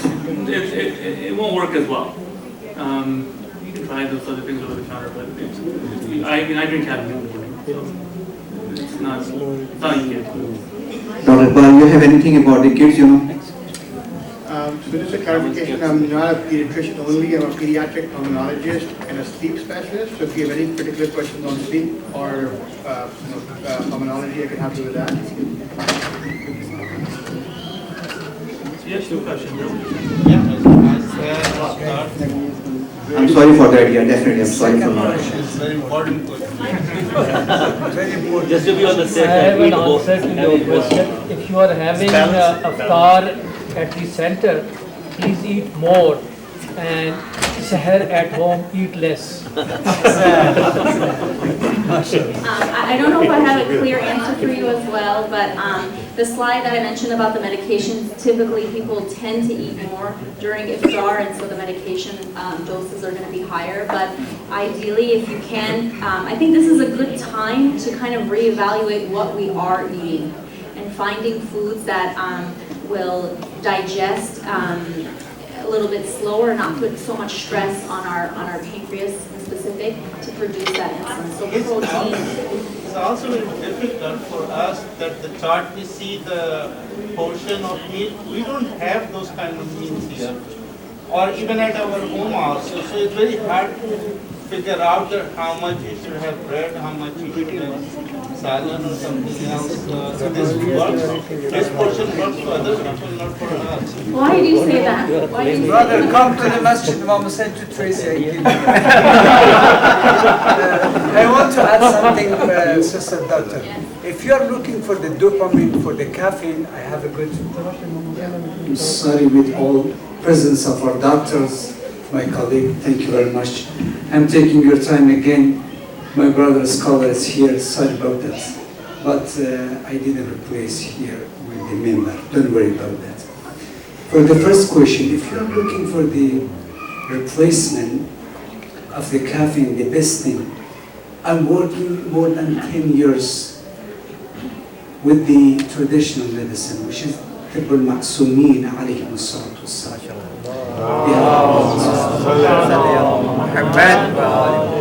There is some plant which called echium. Is gulig of Zaban we call it.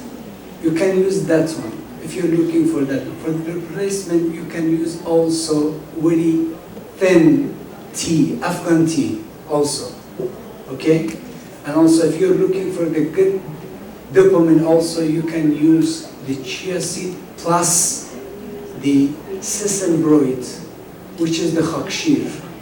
From the iftar till sahar. It's going to replace for you, and you can have a good sleep, inshallah ta'ala. Sallu ala Muhammad wa ali Muhammad. Sleep is not the problem. Sleep is not the problem. The problem is to stay awake. Oh, you...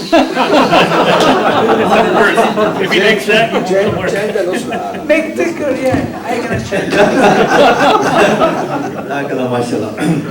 So again, I was requesting Brother Iqbal if he has anything for the kids, you know. Nothing in particular. If you have any questions, I'm more than happy to answer them. Nothing in particular for the kids.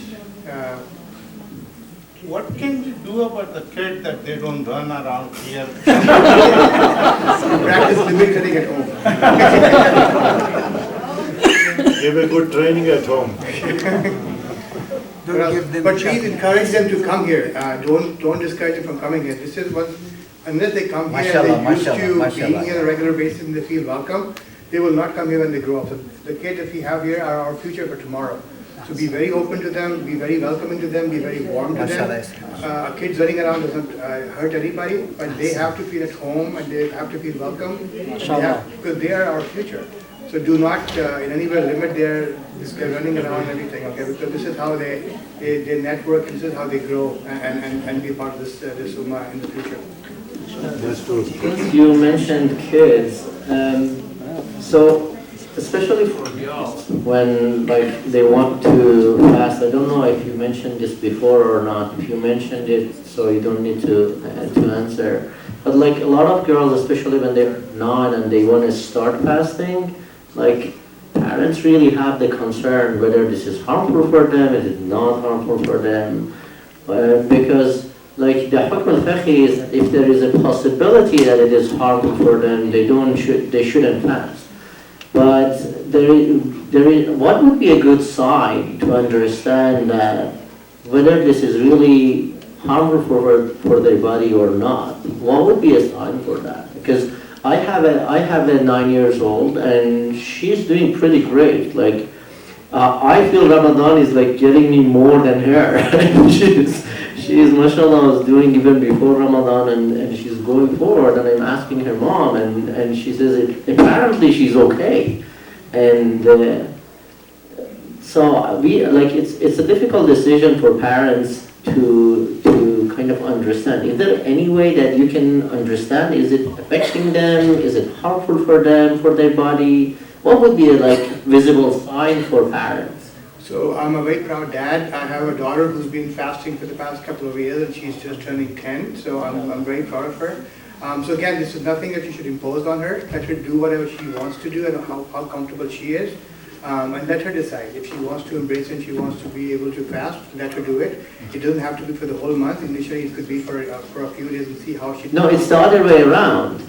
She wants to fast sometimes, but we feel that it is harmful for her because I don't know, it's because sometimes parents go they go extreme. So I'm saying that is there a visible sign to understand that this is harmful? Not that I know of, not that I know of, and again, my daughter has been fasting for a few years already. She's just turned 10, so I'm a very proud father, and she's done amazingly well, and she's done very well so far. So again, nothing to restrict her. Whatever she feels is comfortable. I don't know.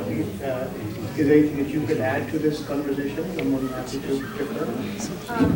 I don't know for children, but I know for adults, they're doing a lot of studies on intermittent fasting. They do drink water, but they're showing all these positive effects on the health for the body.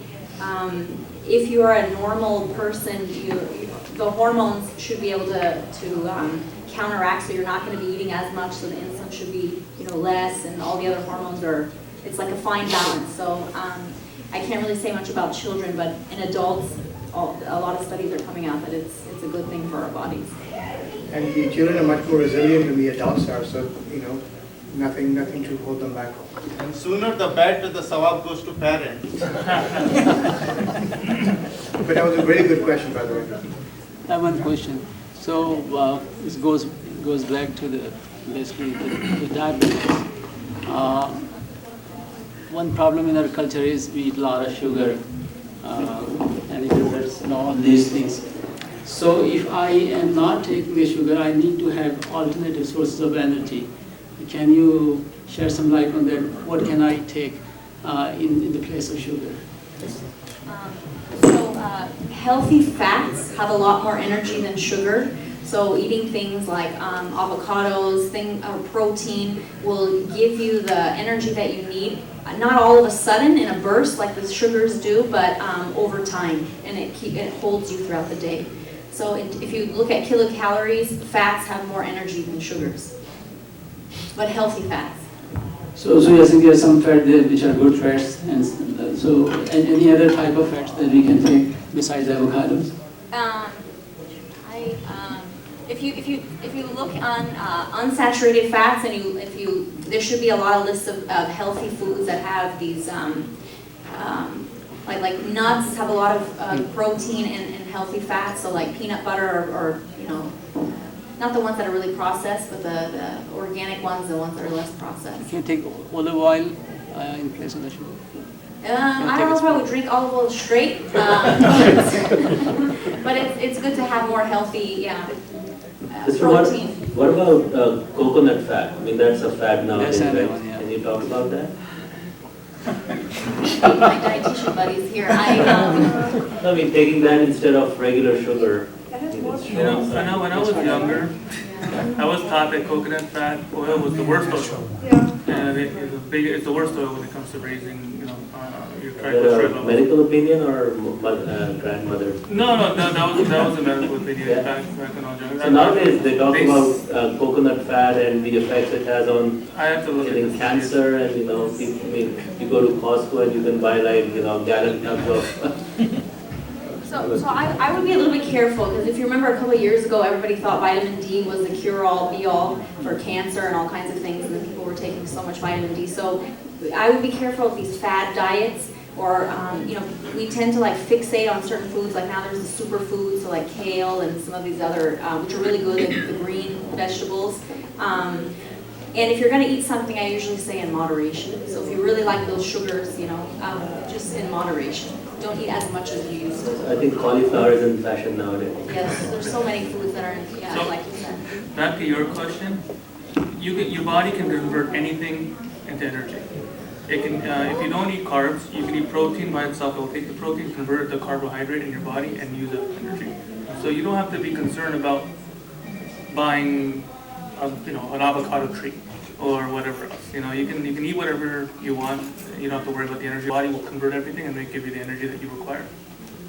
Yeah, actually there are different point of view, sorry. Like Asim was saying, there are people who are PhD in their field, and what they are suggesting, like you talk about the ketogenic diet, what they are saying, okay, stop sugar, and these are the alternate source of energy. Like they recommend coconut or olive or I don't know. So the ketogenic diet is fairly new. It's a good diet for weight loss, but it's a hard diet to continue. So a lot of people, what happens is they do it for a little bit, they lose a lot of weight, and then you can't keep up with it because you can't eliminate a major food source from your diet. And so then what happens is you rebound and you gain all that weight back. So doing these extreme diets, I feel is not very healthy for the body, but looking at what kind of carbohydrates we're eating, so if you're doing a lot of these crackers and chips and things that are processed, cutting back on those. Cereal is a really bad one, breaks down to simple sugars. So reevaluating what types of carbohydrates you're eating, and the portion control I think is important. Let me just emphasize that again. Portional control is the most important thing, because again, you have to practice everything in moderation. If you just stick to one particular diet, you may be depriving yourself of essential vitamins and minerals that you may be getting from a healthy, balanced diet. So have a moderate diet, balanced diet, touching everything, and that will be a good idea. I know, I can go there, I can go there.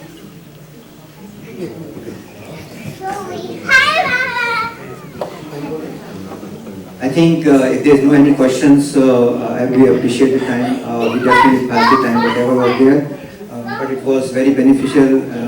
I will definitely thankful for our doctors panel, Dr. Zishan, Dr. Bal, Dr. Razia, Dr. Sanya, and Dr. Fatmi. Definitely for her. I don't have any words, Dr. Fatmi, for coming here and really giving very good information about diabetes and everything. So I think thanks for all of you being here, spending the time with us. I hope it will be beneficial. If you have any feedback, please give us. And I think thanks again. I will just find out. Thank you again.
किस जगह किया होता है driver था तो